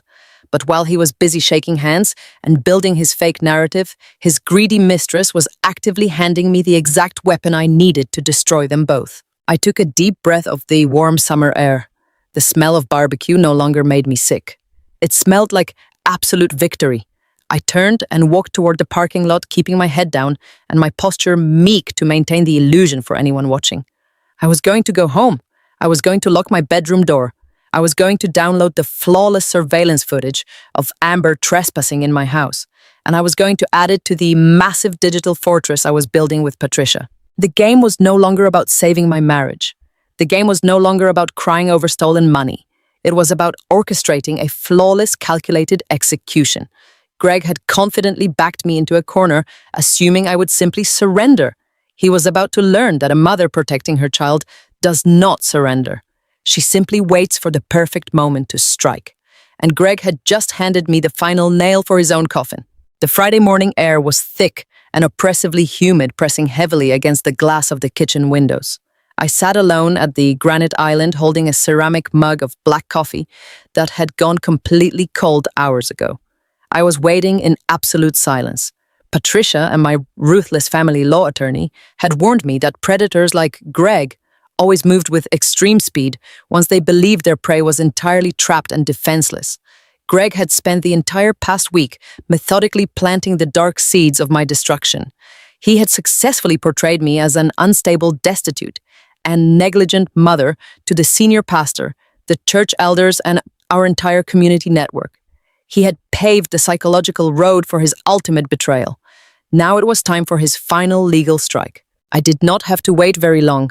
The sharp, heavy knock on the solid oak front door echoed violently through the silent house just after 9 o'clock in the morning.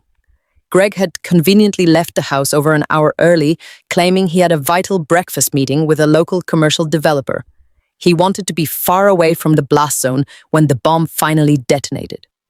I stood up from the granite stool and walked slowly to the front door. I unlocked the heavy brass deadbolt and pulled the door open. A tall man in a faded gray suit stood on the front porch. He asked me to confirm my identity. When I nodded, he handed me a thick, heavy manila envelope and walked back down the driveway without saying another single word. I locked the door and carried the heavy package back to the kitchen. My hands were perfectly steady. I ripped open the thick paper flap and pulled out the legal documents. The bold black letters at the very top of the first page read, "Petition for Dissolution of Marriage." But it was the second clipped document that made the blood in my veins turn to absolute ice. It was an emergency ex parte motion for exclusive possession of the marital residence and temporary custody. I laid the white pages flat on the cold granite counter and read every single word with the calculating focus of a veteran operations manager. Greg had crafted a masterful, horrifying work of absolute legal fiction. He had signed a sworn affidavit under penalty of perjury, outlining my supposed mental breakdown. He explicitly claimed that the tragic death of my first husband, David, had permanently fractured my sanity. He stated on the official court record that I was entirely financially destitute. He boldly wrote that my life savings had been seized by the government due to my own gross financial negligence. He used the missing $150,000, the exact money he had personally stolen, to buy his 28-year-old mistress a luxury vehicle, as concrete proof that I could not provide a stable financial environment for my daughter. But the most venomous lies in the document were entirely reserved for Lily. Greg claimed that my 14-year-old daughter was suffering from severe psychological trauma, and that I had adamantly refused to seek proper medical intervention. He actually submitted the glossy brochures for the out-of-state behavioral lockdown facility as attached evidence of his own heroic attempts to save my daughter from my negligent parenting. He begged the family court judge to grant him immediate exclusive possession of the house so he could secure a safe living environment free from my toxic and unstable behavior. He formally requested that I be removed from the premises immediately. I stared at his bold, arrogant signature at the bottom of the final page. He had done exactly what Patricia predicted he would do. He had legally documented his own massive lies on the official court record. He had willingly committed felony perjury. I picked up my cellular phone and dialed Patricia's direct private line. She answered on the very second ring, her voice crisp and entirely devoid of panic. I told her the court process server had just left my porch. I read the specific, horrific demands of the ex parte motion directly to her over the phone. I could hear her typing rapidly on her computer keyboard in her downtown office. "He is incredibly predictable," Sarah Patricia noted, her voice radiating a dangerous, focused calm. "He is trying to completely bypass the standard eviction process by legally claiming you are an immediate threat to the child. He expects you to panic and leave the house voluntarily before the assigned judge even reviews the full case file. But we are not going to give him an empty house today." I asked her what the next immediate step was. She instructed me to stay inside the house and keep all the doors locked tight. She told me she had already prepared a temporary stay order based on the initial digital financial evidence we had gathered earlier in the week. She was electronically filing it with the emergency duty judge at that very moment. The stay order would legally block any immediate residential eviction or change of household locks until a full evidentiary hearing could be held next week. It was a temporary legal shield, but it was absolutely all I needed to completely ruin his morning. Patricia warned me that Greg would likely show up at the house very soon to personally enforce his imaginary legal victory. She told me to simply hand him the stay order and let his massive unearned arrogance do the rest of the work. I thanked her, hung up the phone, and walked upstairs to check on Lily. She was sitting quietly by her bedroom window reading a paperback book. I kissed her warm forehead and told her to stay inside her room no matter what loud noises she heard downstairs. I promised her, looking directly into her dark eyes, that everything was perfectly under control. The heavy, aggressive rumble of a large diesel engine shattered the quiet suburban peace of my neighborhood just before noon. I stood hidden behind the sheer white curtains of the living room window and watched a massive white moving truck back slowly into my long driveway. The crushing weight of Greg's audacity was genuinely staggering to behold. He had not even waited for a family court judge to actually rule on his emergency motion. He was so incredibly confident in his psychological manipulation and my supposed financial ruin that he had already hired a professional moving company to completely clear out my personal belongings. A sleek black luxury sport utility vehicle pulled up and parked directly behind the massive moving truck. It was the exact vehicle Greg had purchased with my stolen life savings. Greg stepped out of the driver's side door. He was wearing his signature tailored navy suit, looking like the perfect grieving but entirely resolute husband. The passenger side door opened a second later and Amber stepped out onto my driveway. She was wearing tight designer jeans and a low-cut silk summer blouse. The $12,000 diamond necklace she had proudly worn to the church picnic was gleaming brightly against her chest in the midday sun.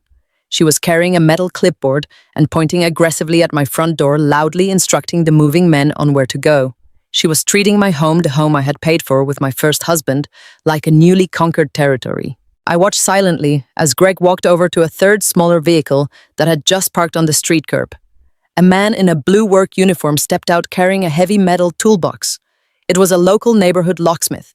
Greg was actively planning to drill the locks on my front door, throw my silent daughter and me out onto the street, and move his 28-year-old mistress into my master bedroom, all before lunchtime. I took a very deep breath and let the cold, calculating energy of the corporate auditor completely take over my entire body. I walked over to the wooden entryway table and picked up the official manila envelope Patricia had sent via private courier just an hour ago. Inside was the certified court-stamped temporary stay order. I held the heavy paper in my hands, feeling the absolute power of the law vibrating through my fingers. I looked up and checked the hidden camera disguised as a smoke detector on the ceiling above my head. The small green indicator light was flashing silently, confirming that it was actively recording high-definition video and audio directly to my secure cloud server. Everything was perfectly in place. I unlocked the brass deadbolt and pulled the heavy oak door wide open just as Greg and the locksmith stepped onto the front porch. Amber was standing a few feet behind them on the concrete walkway. Her arms crossed over her chest, looking at me with an expression of pure, unadulterated contempt. The locksmith paused nervously, looking uncomfortably between Greg and me. Greg simply smiled his dark eyes, totally devoid of any human empathy. "Good afternoon, Sarah," Greg said, his voice smooth and incredibly patronizing. "I see you received the legal paperwork this morning. I told you I would not let your ongoing mental instability ruin this family anymore. I am taking full possession of the house today to ensure Lily has a safe environment. You need to pack your bags and vacate the premises immediately. I have hired these moving men to assist you in removing your personal items." I stood perfectly still, blocking the center of the doorway. I did not raise my voice. I did not shed a single tear. I looked past his tailored shoulder and locked eyes directly with Amber.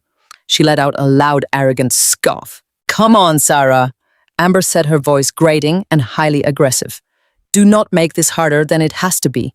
You are completely broke. You cannot afford to fight this legal motion. Greg is being incredibly generous by even giving you time to pack your bags. Just step aside so we can change the locks and start bringing my furniture inside." The sheer level of entitlement radiating from her was almost fascinating to observe. She was standing in the driveway of a house I had entirely paid for, wearing a diamond necklace, bought with my stolen pharmacy savings, commanding me to leave my own property. I turned my attention calmly back to my husband. He was adjusting his silk tie, looking incredibly pleased with himself. He thought I was completely paralyzed by fear. He thought the sight of the moving truck and the locksmith had completely broken my final psychological defense. "I'm not going anywhere, Greg," I said, my voice quiet but entirely steady. and neither is Lily. Greg's arrogant smile faltered for a fraction of a second. His jaw tightened, and the charming community leader mask slipped, revealing the cold, calculating predator hiding beneath the surface. "Do not do this, Sarah," he warned, his voice dropping into a harsh, dangerous register. "Do not force me to call the local police and have you physically removed in front of the entire neighborhood. You read the emergency motion. I am the sole financial provider. You have absolutely zero financial assets. You are legally destitute.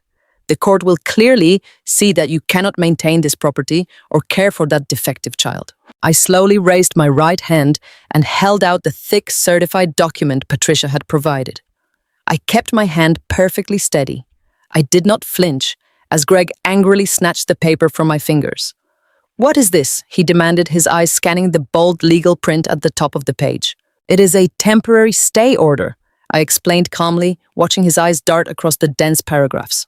"My attorney filed it with the emergency duty judge this morning. It legally overrides your ex parte motion. It specifically prohibits any residential eviction lock changes or transfer of property until a full evidentiary hearing is conducted in front of a family court judge next week. If you or your hired locksmith attempt to drill my door today, I will have you immediately arrested for violating a direct court order." Greg stared at the heavy paper in his hands. The color slowly drained from his perfectly tanned face. He read the official judge's signature and the bright red court stamp at the bottom. He realized instantly that the document was entirely real. He realized that I had secretly retained legal counsel. He realized that his brilliant, flawless plan to throw me on the street by lunchtime had just hit a massive, immovable concrete wall. Amber marched heavily up the porch steps, snatching the document directly from Greg's hands. "What does this mean, baby?" she demanded, her shrill voice echoing in the quiet suburban street. "Why is she not leaving right now? You promised me we were moving in today. You told me she was too broke to hire a lawyer." Greg grabbed Amber by the arm and pulled her back, silencing her with a harsh, furious warning glance. He turned back to face me. He quickly composed himself, smoothing his suit jacket and forcing that smug, arrogant smile back onto his face. He truly thought this was just a minor temporary delay. He thought my lawyer was simply a cheap discount defender making a desperate procedural move. He still believed he held all the ultimate leverage. "This is incredibly pathetic, Sarah," Greg sneered, tossing the legal document onto the porch floor at my feet. "You are just delaying the inevitable. You found some discount lawyer to file a temporary stay. Congratulations, but it changes absolutely nothing. You are still completely broke. You are still an unstable, unfit mother. When we stand in front of that judge next week and I present my sworn affidavit detailing your complete financial ruin and your absolute refusal to treat Lily's severe psychiatric issues, the court will grant me everything. You are just making the final judgment more painful for yourself." I looked down at the document on the floor and then back up at my husband. He was so incredibly confident in his own fabricated lies. He had no idea that I had spent the entire night downloading his encrypted digital files. He had no idea that I possessed the forged commercial mortgage documents bearing his corrupt notary stamp. He had no idea that I had high-resolution screenshots of his massive wire transfers to Amber's shell company. And he had absolutely no idea that the smoke detector on the ceiling right behind me was recording every single threatening word he just spoke. "We will see what the judge has to say next week, Greg," I replied, keeping my expression perfectly blank. Greg scoffed, shaking his head in mock pity. "You really are delusional," he muttered. He turned to the locksmith and waved his hand dismissively. "Pack it up. We will come back next week with the sheriff's deputies to do this the hard way." He turned around and walked down the driveway toward his stolen luxury vehicle. Amber followed closely behind him, her face twisted into a furious scowl. She glared at me over her shoulder, clearly enraged that her grand entrance had been thwarted by a single piece of paper. They climbed into the vehicle, the heavy doors slamming shut with a loud synchronized thud. The moving truck slowly reversed out of my driveway, its loud diesel engine rumbling heavily as it disappeared down the suburban street.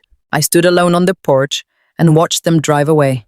The suffocating summer heat pressed heavily against my skin, but I felt entirely cold and exceptionally focused. Greg had played his hand exactly as Patricia predicted. He had filed the sworn affidavit. He had committed felony perjury on the official court record. He had brazenly brought his mistress to my front door, completely proving his hostile intent.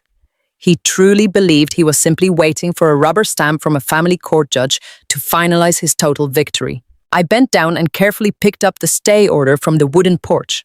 I dusted off the paper and walked back inside the house, locking the heavy deadbolt firmly behind me. I looked up at the ceiling, confirming the small green light on the hidden camera was still pulsing quietly. The digital trap was fully operational. The upcoming court hearing was not going to be a simple divorce proceeding. It was going to be an absolute legal slaughter.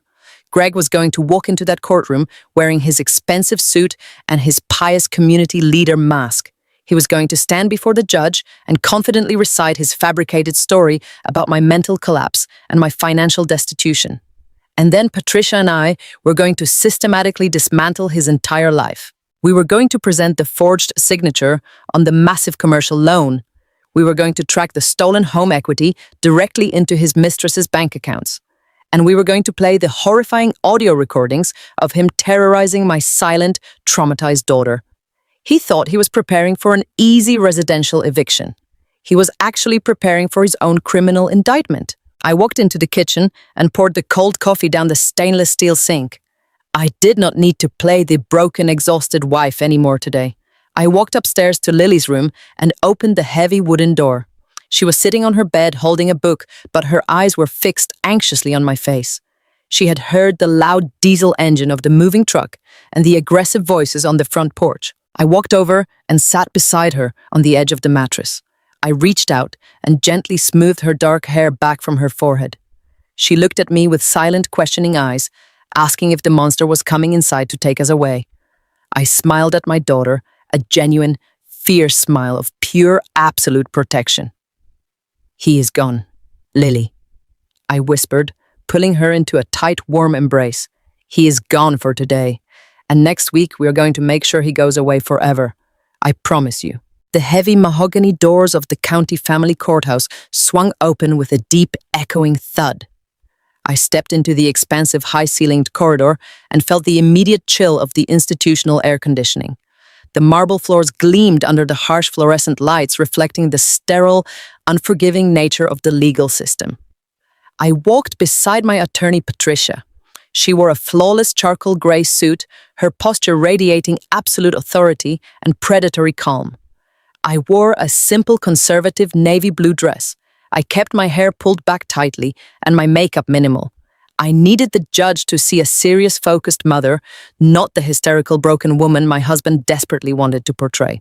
We approached the double doors of courtroom 4, where the emergency ex parte hearing was scheduled to take place. Greg was already waiting in the hallway with his high-priced legal counsel. He stood near the drinking fountain, looking like a grieving suburban saint. He wore a perfectly tailored dark navy suit, a crisp white shirt, and a subdued silver tie. His hair was meticulously styled to look just a little bit messy, as if the immense stress of his tragic home life was finally taking a physical toll on him. He was performing for the bailiffs, the clerks, and anyone else who happened to walk past. When Greg saw me approaching, his eyes darted to Patricia. For a fraction of a second, a tiny flicker of surprise crossed his polished face.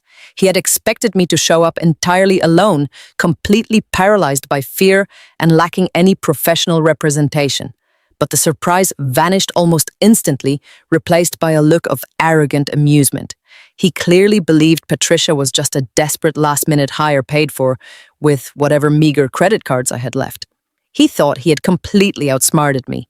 He thought the temporary stay order was just a minor inconvenience on his inevitable path to total victory. We entered the courtroom and took our seats at the heavy wooden defense table. The room was intimidating and solemn. The dark wood paneling and the elevated bench where the judge would sit were designed to make you feel incredibly small and powerless. I folded my hands neatly on my lap and stared straight ahead. Greg and his lawyer took their seats at the plaintiff's table directly across the center aisle. Greg leaned over and whispered something to his attorney, letting out a soft, confident sigh. He did not look at me. He was playing the part of the wounded, long-suffering husband who could no longer bear to look at his mentally unstable wife. The bailiff announced the arrival of the honorable judge, and we all stood up. The judge was a stern-looking woman in her late 50s with sharp, observant eyes and a demeanor that commanded absolute respect. She took her seat, arranged her files, and peered down at the courtroom over her reading glasses. She noted that this was an emergency hearing regarding a motion for exclusive possession of a marital residence and a temporary change in physical custody mandates. Greg's attorney stood up to make his opening statement. He was a tall, aggressively confident man whose voice boomed through the quiet courtroom. He immediately launched into a brutal, meticulously crafted character assassination. Your Honor, we are here today because my client is facing an escalating and highly dangerous crisis inside his own home.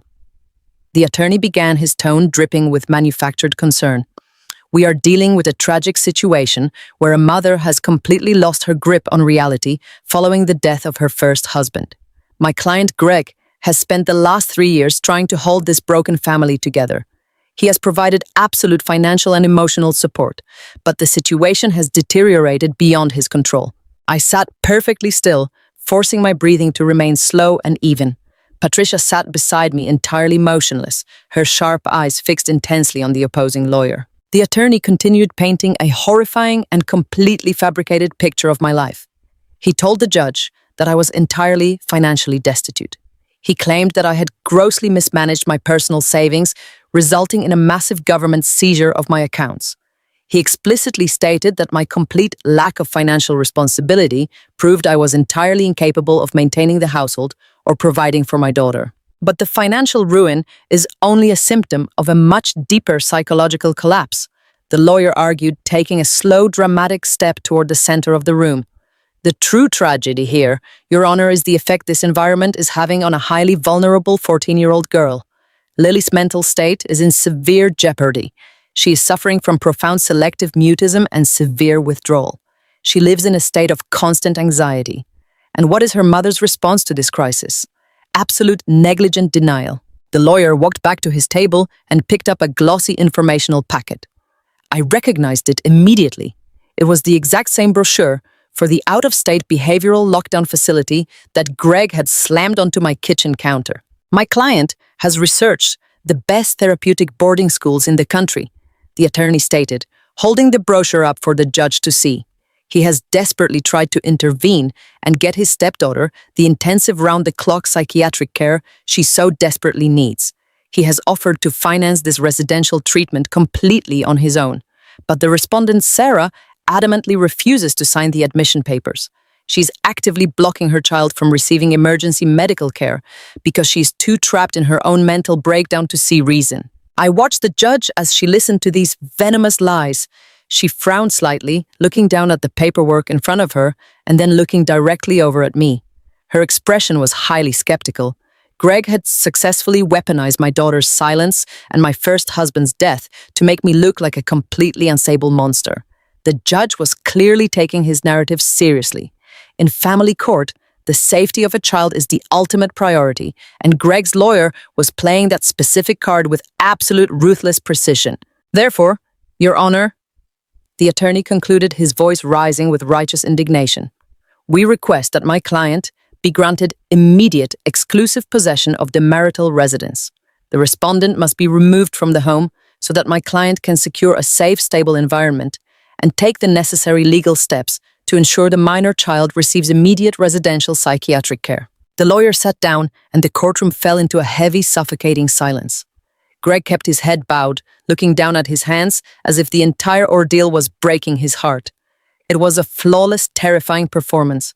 The judge asked Greg to take the stand to testify to the specific claims made in his sworn affidavit. Greg stood up slowly, buttoning his suit jacket, and walked to the witness box. He placed his hand on the Bible and swore to tell the whole truth. He sat down, adjusted the microphone, and looked up at his lawyer with an expression of deep manufactured sorrow. For the next 20 minutes, Greg delivered an absolute masterclass in manipulation. His lawyer guided him through a series of carefully rehearsed questions. Greg spoke in a soft, wavering voice. He described how hard he had tried to help me manage my grief. He detailed the countless nights he supposedly stayed awake, worrying about our financial future after my accounts were wiped out by imaginary debts. He lied effortlessly and smoothly under oath, but his most despicable moments were entirely reserved for his testimony about Lily. I just love that little girl so much, Greg said, his voice cracking perfectly. He paused, pulling a pristine white handkerchief from his pocket and dabbing at the corner of his eye. He was actually shedding fake tears on the witness stand. I have tried everything I can think of to reach her. I have tried to be a good father figure to her, but the environment in that house is so toxic right now. Sarah is just so erratic. Sometimes she does not even get out of bed.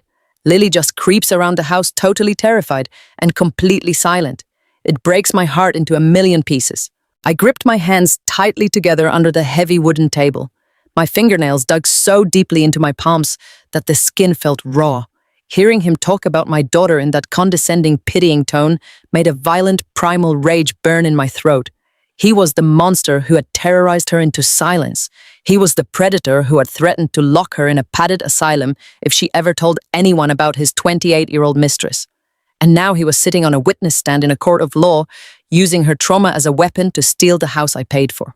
I want to get her help.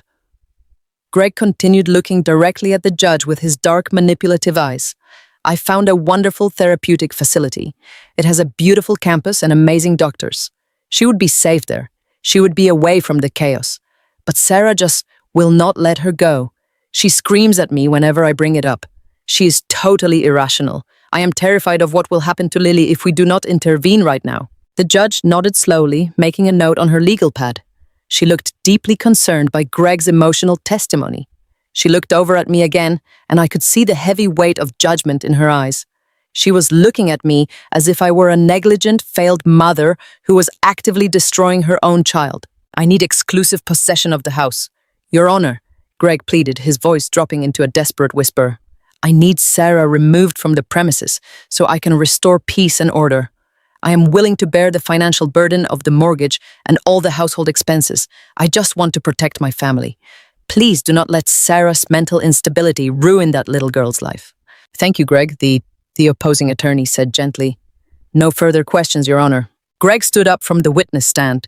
He wiped his eyes one last time and walked slowly back to the plaintiff's table. As he took his seat, he glanced across the center aisle directly at me. For a single fleeting second, the grieving husband mask dropped completely. He looked at me and flashed a small, smug, victorious smirk. It was a look of pure, arrogant triumph. He was absolutely certain he had won. He believed his performance was totally flawless. He thought he had successfully manipulated the judge, destroyed my reputation, and secured his legal victory. He thought he was walking out of this courthouse today with the legal right to throw me on the street. He thought he had the house, the money, the mistress, and his pristine community reputation completely secured. I stared back at him, keeping my expression entirely blank and unreadable. I did not glare. I did not show an ounce of the burning rage threatening to consume me. I let him bask in his imaginary victory. The judge looked down at Patricia. Counsel, does the respondent wish to cross-examine the witness or present a counter-argument to this emergency motion? She asked, her voice stern and commanding. Patricia stood up slowly. She smoothed the front of her charcoal gray suit and walked deliberately toward the center podium. She did not look rushed. She did not look intimidated by the emotional display we had just witnessed. She radiated the calm, lethal energy of an apex predator circling a trap that had just successfully snapped shut. Yes, Your Honor, Patricia said, her voice ringing through the quiet courtroom with crystal-clear authority. We have a very comprehensive response. In fact, my client vigorously denies every single allegation made in this fraudulent ex parte motion. The opposing attorney scoffed loudly from his table. Your Honor, this is simply more denial from an unstable respondent, he objected. We have presented a sworn affidavit detailing the immediate danger to the minor child. Patricia ignored him completely, keeping her eyes locked directly on the judge. Your Honor, the petitioner has just spent 30 minutes sitting on that stand, weaving a very compelling story of financial ruin and maternal negligence. He has asked this court to grant him exclusive possession of a home he does not own, based on the premise that my client is financially destitute. He has also testified under oath that he wishes to forcibly remove a 14-year-old child to an out-of-state lockdown facility for her own safety.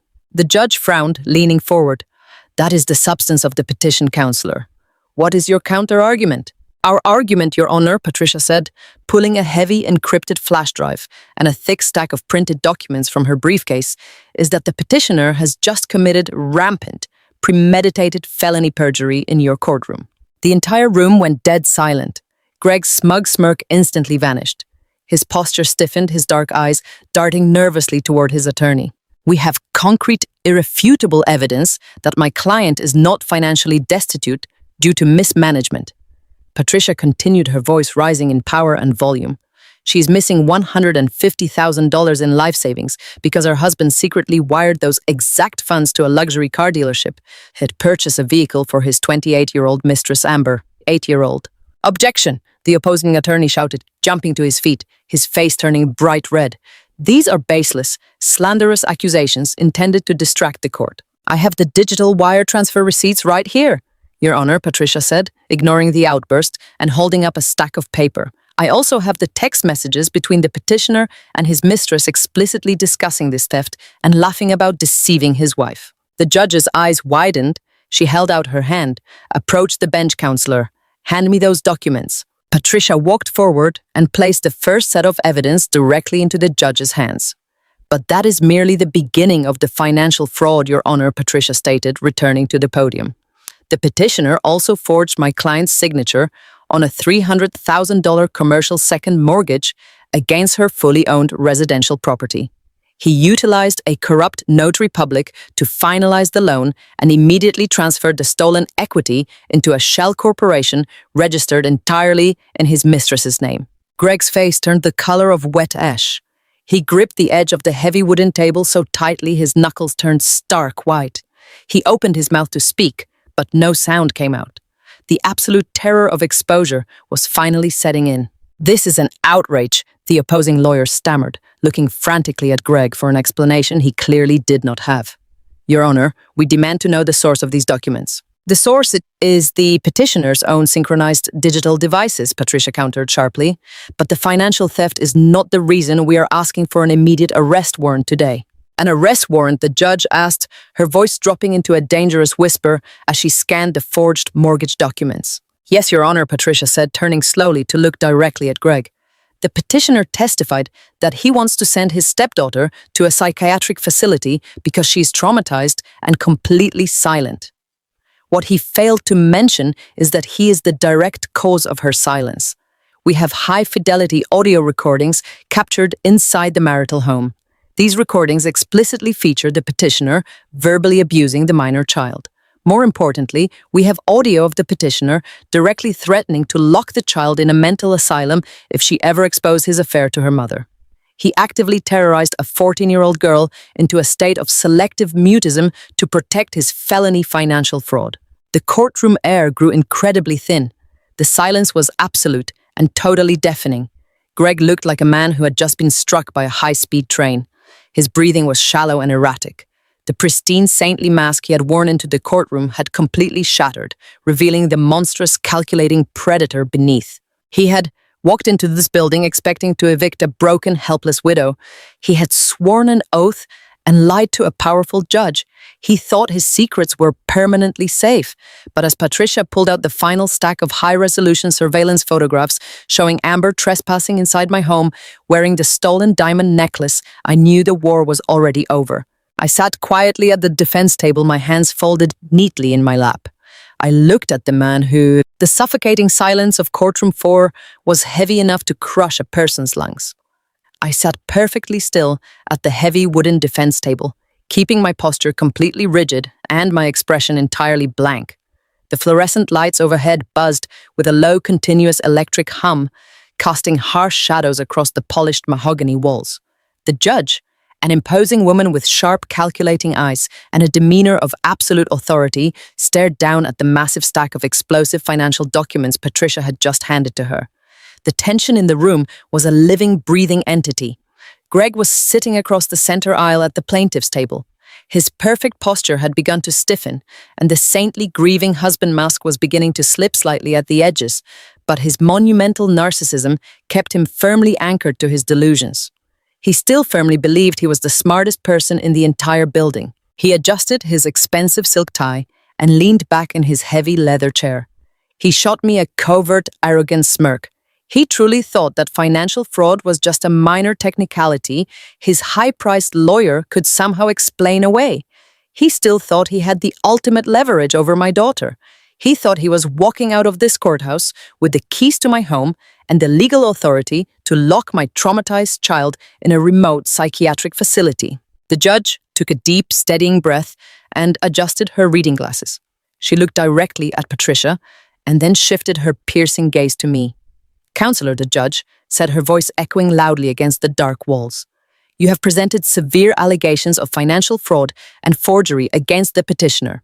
However, this is an emergency hearing regarding the physical custody and immediate safety of a minor child. The petitioner has submitted a sworn affidavit claiming the mother is entirely unfit and the child is in urgent need of residential psychiatric intervention. The financial matters will be referred to criminal court, but right now I need to determine the immediate living situation of this 14-year-old girl. Does the respondent have any final exhibits or witness testimony to present before I rule on this emergency ex parte motion?" The courtroom fell into a state of absolute dead silence. You could hear the faint ticking of the large wall clock echoing in the vast space. Greg's lawyer leaned forward, preparing to demand an immediate ruling in their favor, assuming we had absolutely nothing left to offer. I felt a sudden warm pressure on my left hand. I looked down slowly. Lily was sitting right beside me at the defense table because she was the direct subject of this vicious custody battle. She had been trembling slightly all morning, keeping her head bowed and staring intensely at her shoes. But now her small fingers were wrapping tightly around my hand. Her grip was surprisingly strong. It was not the grip of a terrified, helpless victim. It was the grip of a survivor who had finally reached the absolute limit of her endurance. I looked at her face. She slowly lifted her head. The blank, vacant stare that had clouded her beautiful eyes for an entire year was completely gone. The thick, heavy fog of psychological trauma had evaporated. In its place was a fierce, burning courage. It was a look of pure, unadulterated defiance. She slowly turned her head and locked eyes directly with Greg across the aisle. I watched the exact moment Greg realized something was terribly wrong. He saw Lily staring at him. He saw the cold, lethal clarity in her eyes. The arrogant smirk on his face completely dissolved. He shifted uncomfortably in his chair, suddenly looking like a trapped animal. He opened his mouth as if to silence her out of pure aggressive habit, but he was sitting in a court of law surrounded by armed bailiffs and a highly observant judge. He was utterly powerless. Lily took a deep, ragged breath. The air filled her lungs and expanded her chest. For 365 days, Greg had stolen her voice. He had convinced her that speaking the truth would lead to her absolute destruction. He had terrorized her into an agonizing silence. But today, surrounded by the protective fortress I had built for her, she was taking her power back. "Mom," Lily said. Her voice was slightly raspy from months of disuse, but it was loud, clear, and incredibly steady. The sound of her voice echoed through the vast, quiet courtroom like a sudden, violent crack of thunder. "Mom, play the video." The entire courtroom visibly jolted. The judge dropped her heavy pen onto the wooden bench with a loud clatter, staring at the young girl who had supposedly been entirely mute. Greg's lawyer gasped, taking a clumsy step backward in pure shock. Greg literally went pale, his skin turning the color of dirty ash. He grasped the edge of his wooden table so tightly, his knuckles turned bone white. He knew exactly what she meant. He did not know how he had obtained it, but he instantly knew his darkest, most sinister secrets were about to be dragged into the blazing light of justice. Patricia did not waste a single millisecond. She stood up instantly, her charcoal suit radiating absolute lethal authority. "Your Honor," Patricia announced, her voice booming with predatory triumph. "We have one final piece of direct digital evidence to submit to this court. It is a continuous unedited video and audio recording captured securely inside the marital residence. This footage will unequivocally demonstrate the true nature of the petitioner's character, his explicit intent to commit massive financial fraud, and the horrifying true origin of the minor child's psychological trauma." "Objection!" Greg's lawyer practically screamed, waving his arms frantically in the air. "Your Honor, this is a blatant illegal ambush. We have not reviewed this so-called video evidence. This is entirely inadmissible in an emergency family court hearing. The respondent is attempting a malicious character assassination based on illegally obtained footage." The judge slammed her wooden gavel down hard. The sharp, violent crack silenced the panicked attorney instantly. Overruled, The judge commanded, her voice dripping with absolute intolerance for Greg's ongoing deception. The petitioner has filed an emergency motion based entirely on the claim that the child is in grave danger and the mother is mentally unstable. If this video evidence directly pertains to the safety and mental state of the minor child, I am going to see it right now. Proceed, counselor. Patricia walked purposefully to the center podium. She carried a small, heavily encrypted silver flash drive. The court clerk quickly rolled a large, high-definition flat-screen monitor directly to the center of the room, angling it perfectly so the judge, the opposing counsel, and the gallery could see every single pixel. Patricia plugged the flash drive into the court media system. She tapped a few keys on her sleek laptop. The massive screen flickered and then suddenly burst into bright, crystal-clear resolution. The camera angle was wide and perfectly focused. It was the hidden nanny camera, perfectly disguised as a carbon monoxide detector mounted on the ceiling of my living room. The timestamp on the bottom right corner indicated the footage was recorded just 3 days ago, right after I had supposedly left for a regional business trip. The courtroom watched in absolute mesmerized silence as the digital version of my husband walked right into the center of the frame. He was wearing his expensive casual clothes, holding a heavy crystal glass filled to the brim with amber-colored scotch. He was not alone. Amber walked into the frame a second later. She was wearing tight designer jeans and my stolen $12,000 teardrop diamond necklace. The digital stench of her cheap perfume and arrogant entitlement seemed to radiate through the screen. She wrapped her arms around Greg's waist, laughing a loud, grating, arrogant laugh. The high-fidelity audio captured their voices with sickening, perfect clarity, echoing loudly from the courtroom speakers. Greg took a long, arrogant sip of his expensive scotch. The idiot bought it! Greg laughed on the screen, his digital voice slurring slightly with alcohol and monumental narcissistic pride. I forged her signature on the second mortgage. The money is sitting in your LLC. Once the judge locks the mute kid away, we kick Sarah to the curb and flip the house.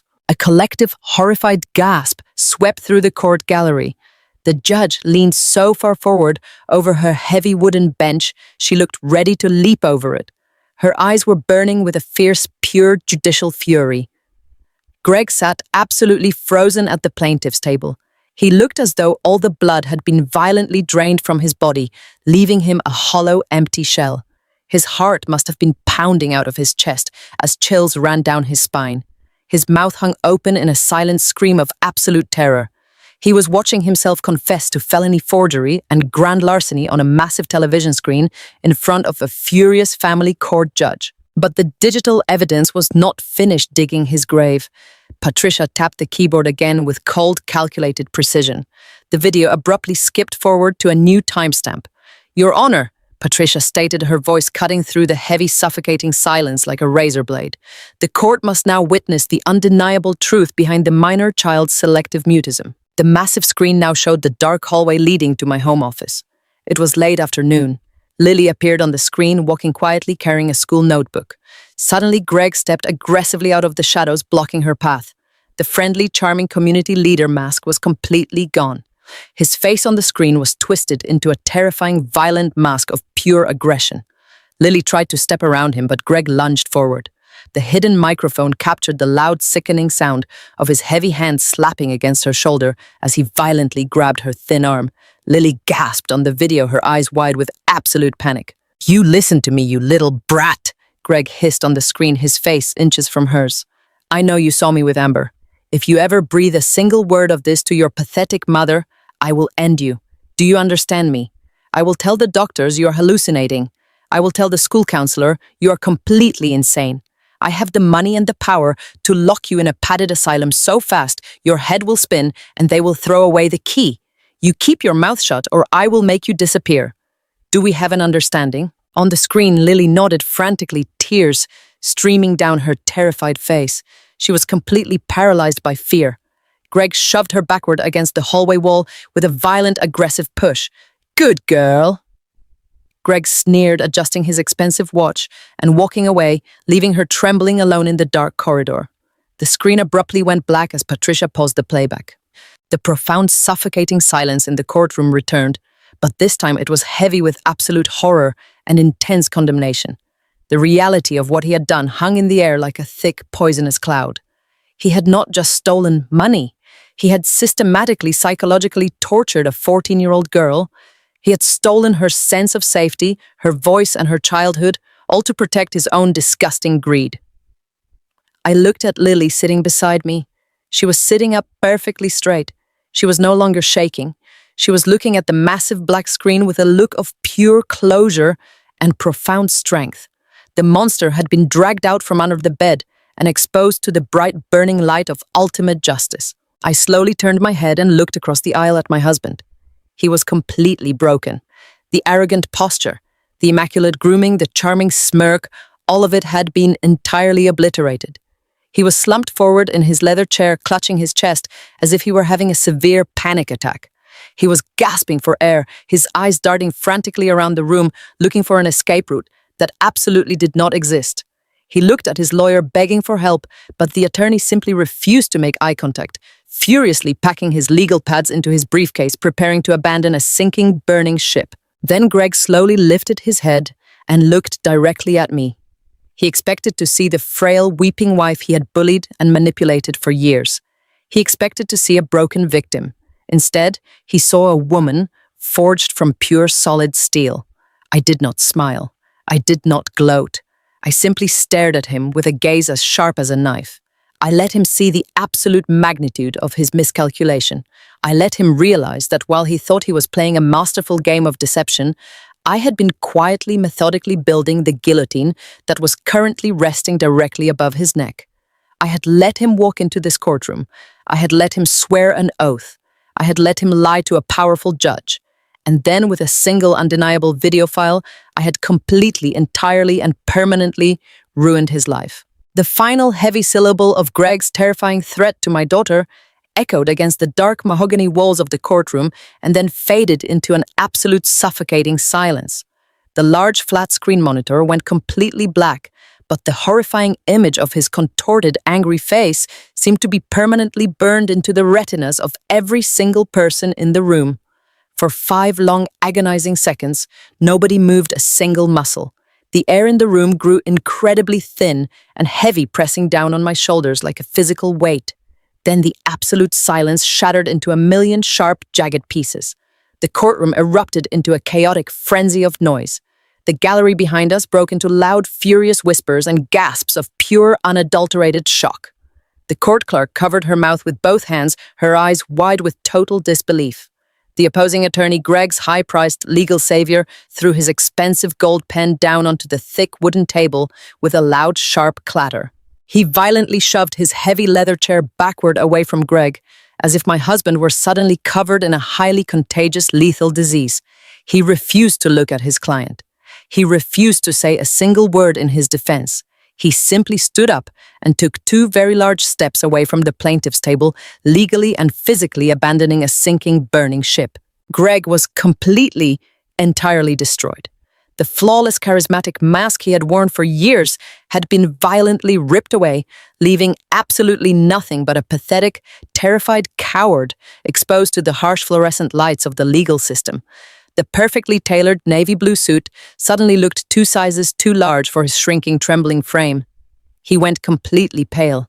His skin turned a sickly, translucent shade of grayish-white, and his dark eyes darted wildly around the room, searching for an escape route that simply did not exist. He opened his mouth to speak, to offer some charming excuse to spin another web of complex lies, but his vocal cords entirely failed him. He began to gasp for air, taking short, shallow, panicked breaths. He stood up on shaky, unsteady legs, raising his hands in a pathetic gesture of surrender. "Your Honor," he choked out his voice, a pathetic, high-pitched whine. "Your Honor, that video is completely taken out of context. You have to believe me, I am a good father." As he took a clumsy, desperate step backward, the back of his knees hit the heavy wooden chair. He lost his balance completely.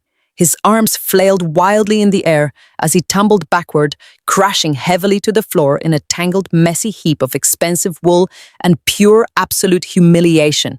He scrambled backward across the polished marble floor like a trapped rat, trying to distance himself from the massive television monitor that had just completely ended his life.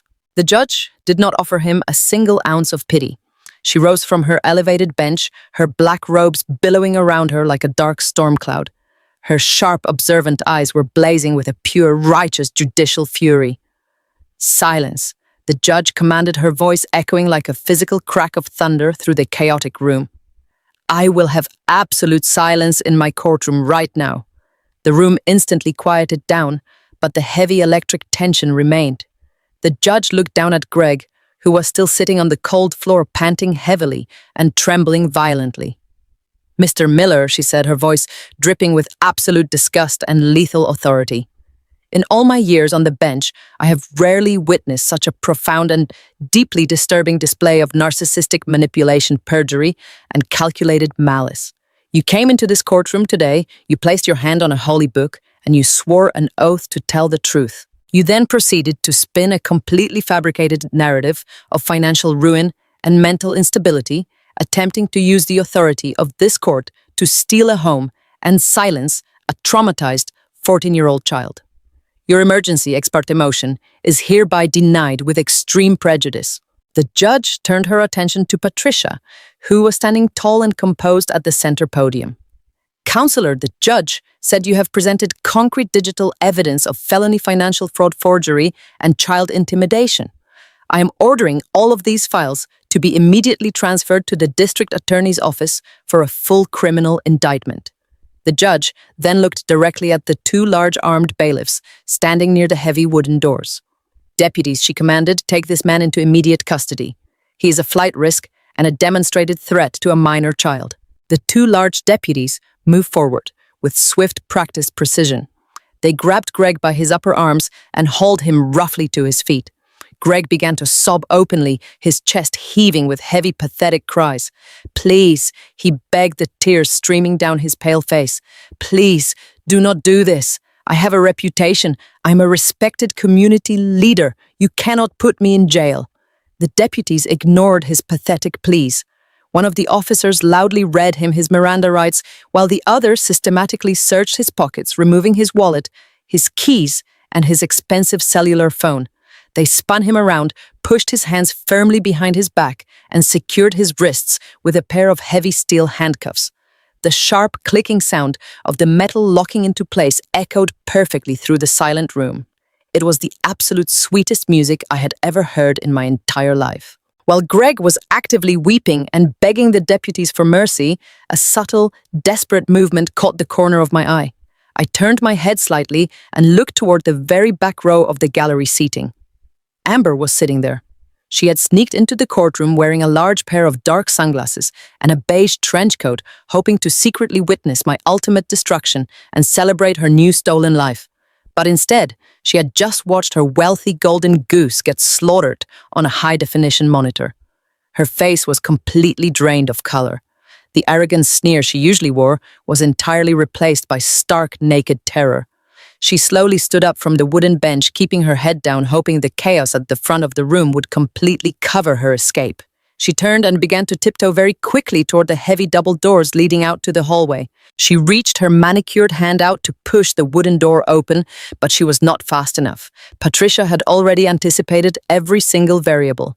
Patricia calmly raised her hand and pointed directly at the back of the room. Your Honor, Patricia said, her voice ringing out crisp and clear. The woman attempting to flee the courtroom is Amber the mistress, an active co-conspirator in the felony fraud. The stolen funds are currently sitting in a shell corporation registered entirely in her name. I respectfully suggest she not be allowed to leave the building under any circumstances. The judge snapped her gaze toward the back doors.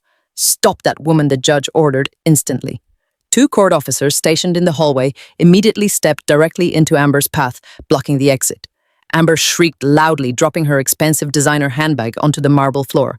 She tried to dart around them, but the tall heels she was wearing caused her ankles to twist, and she stumbled awkwardly into the arms of a waiting deputy. She raised her hands in the air, completely panicked.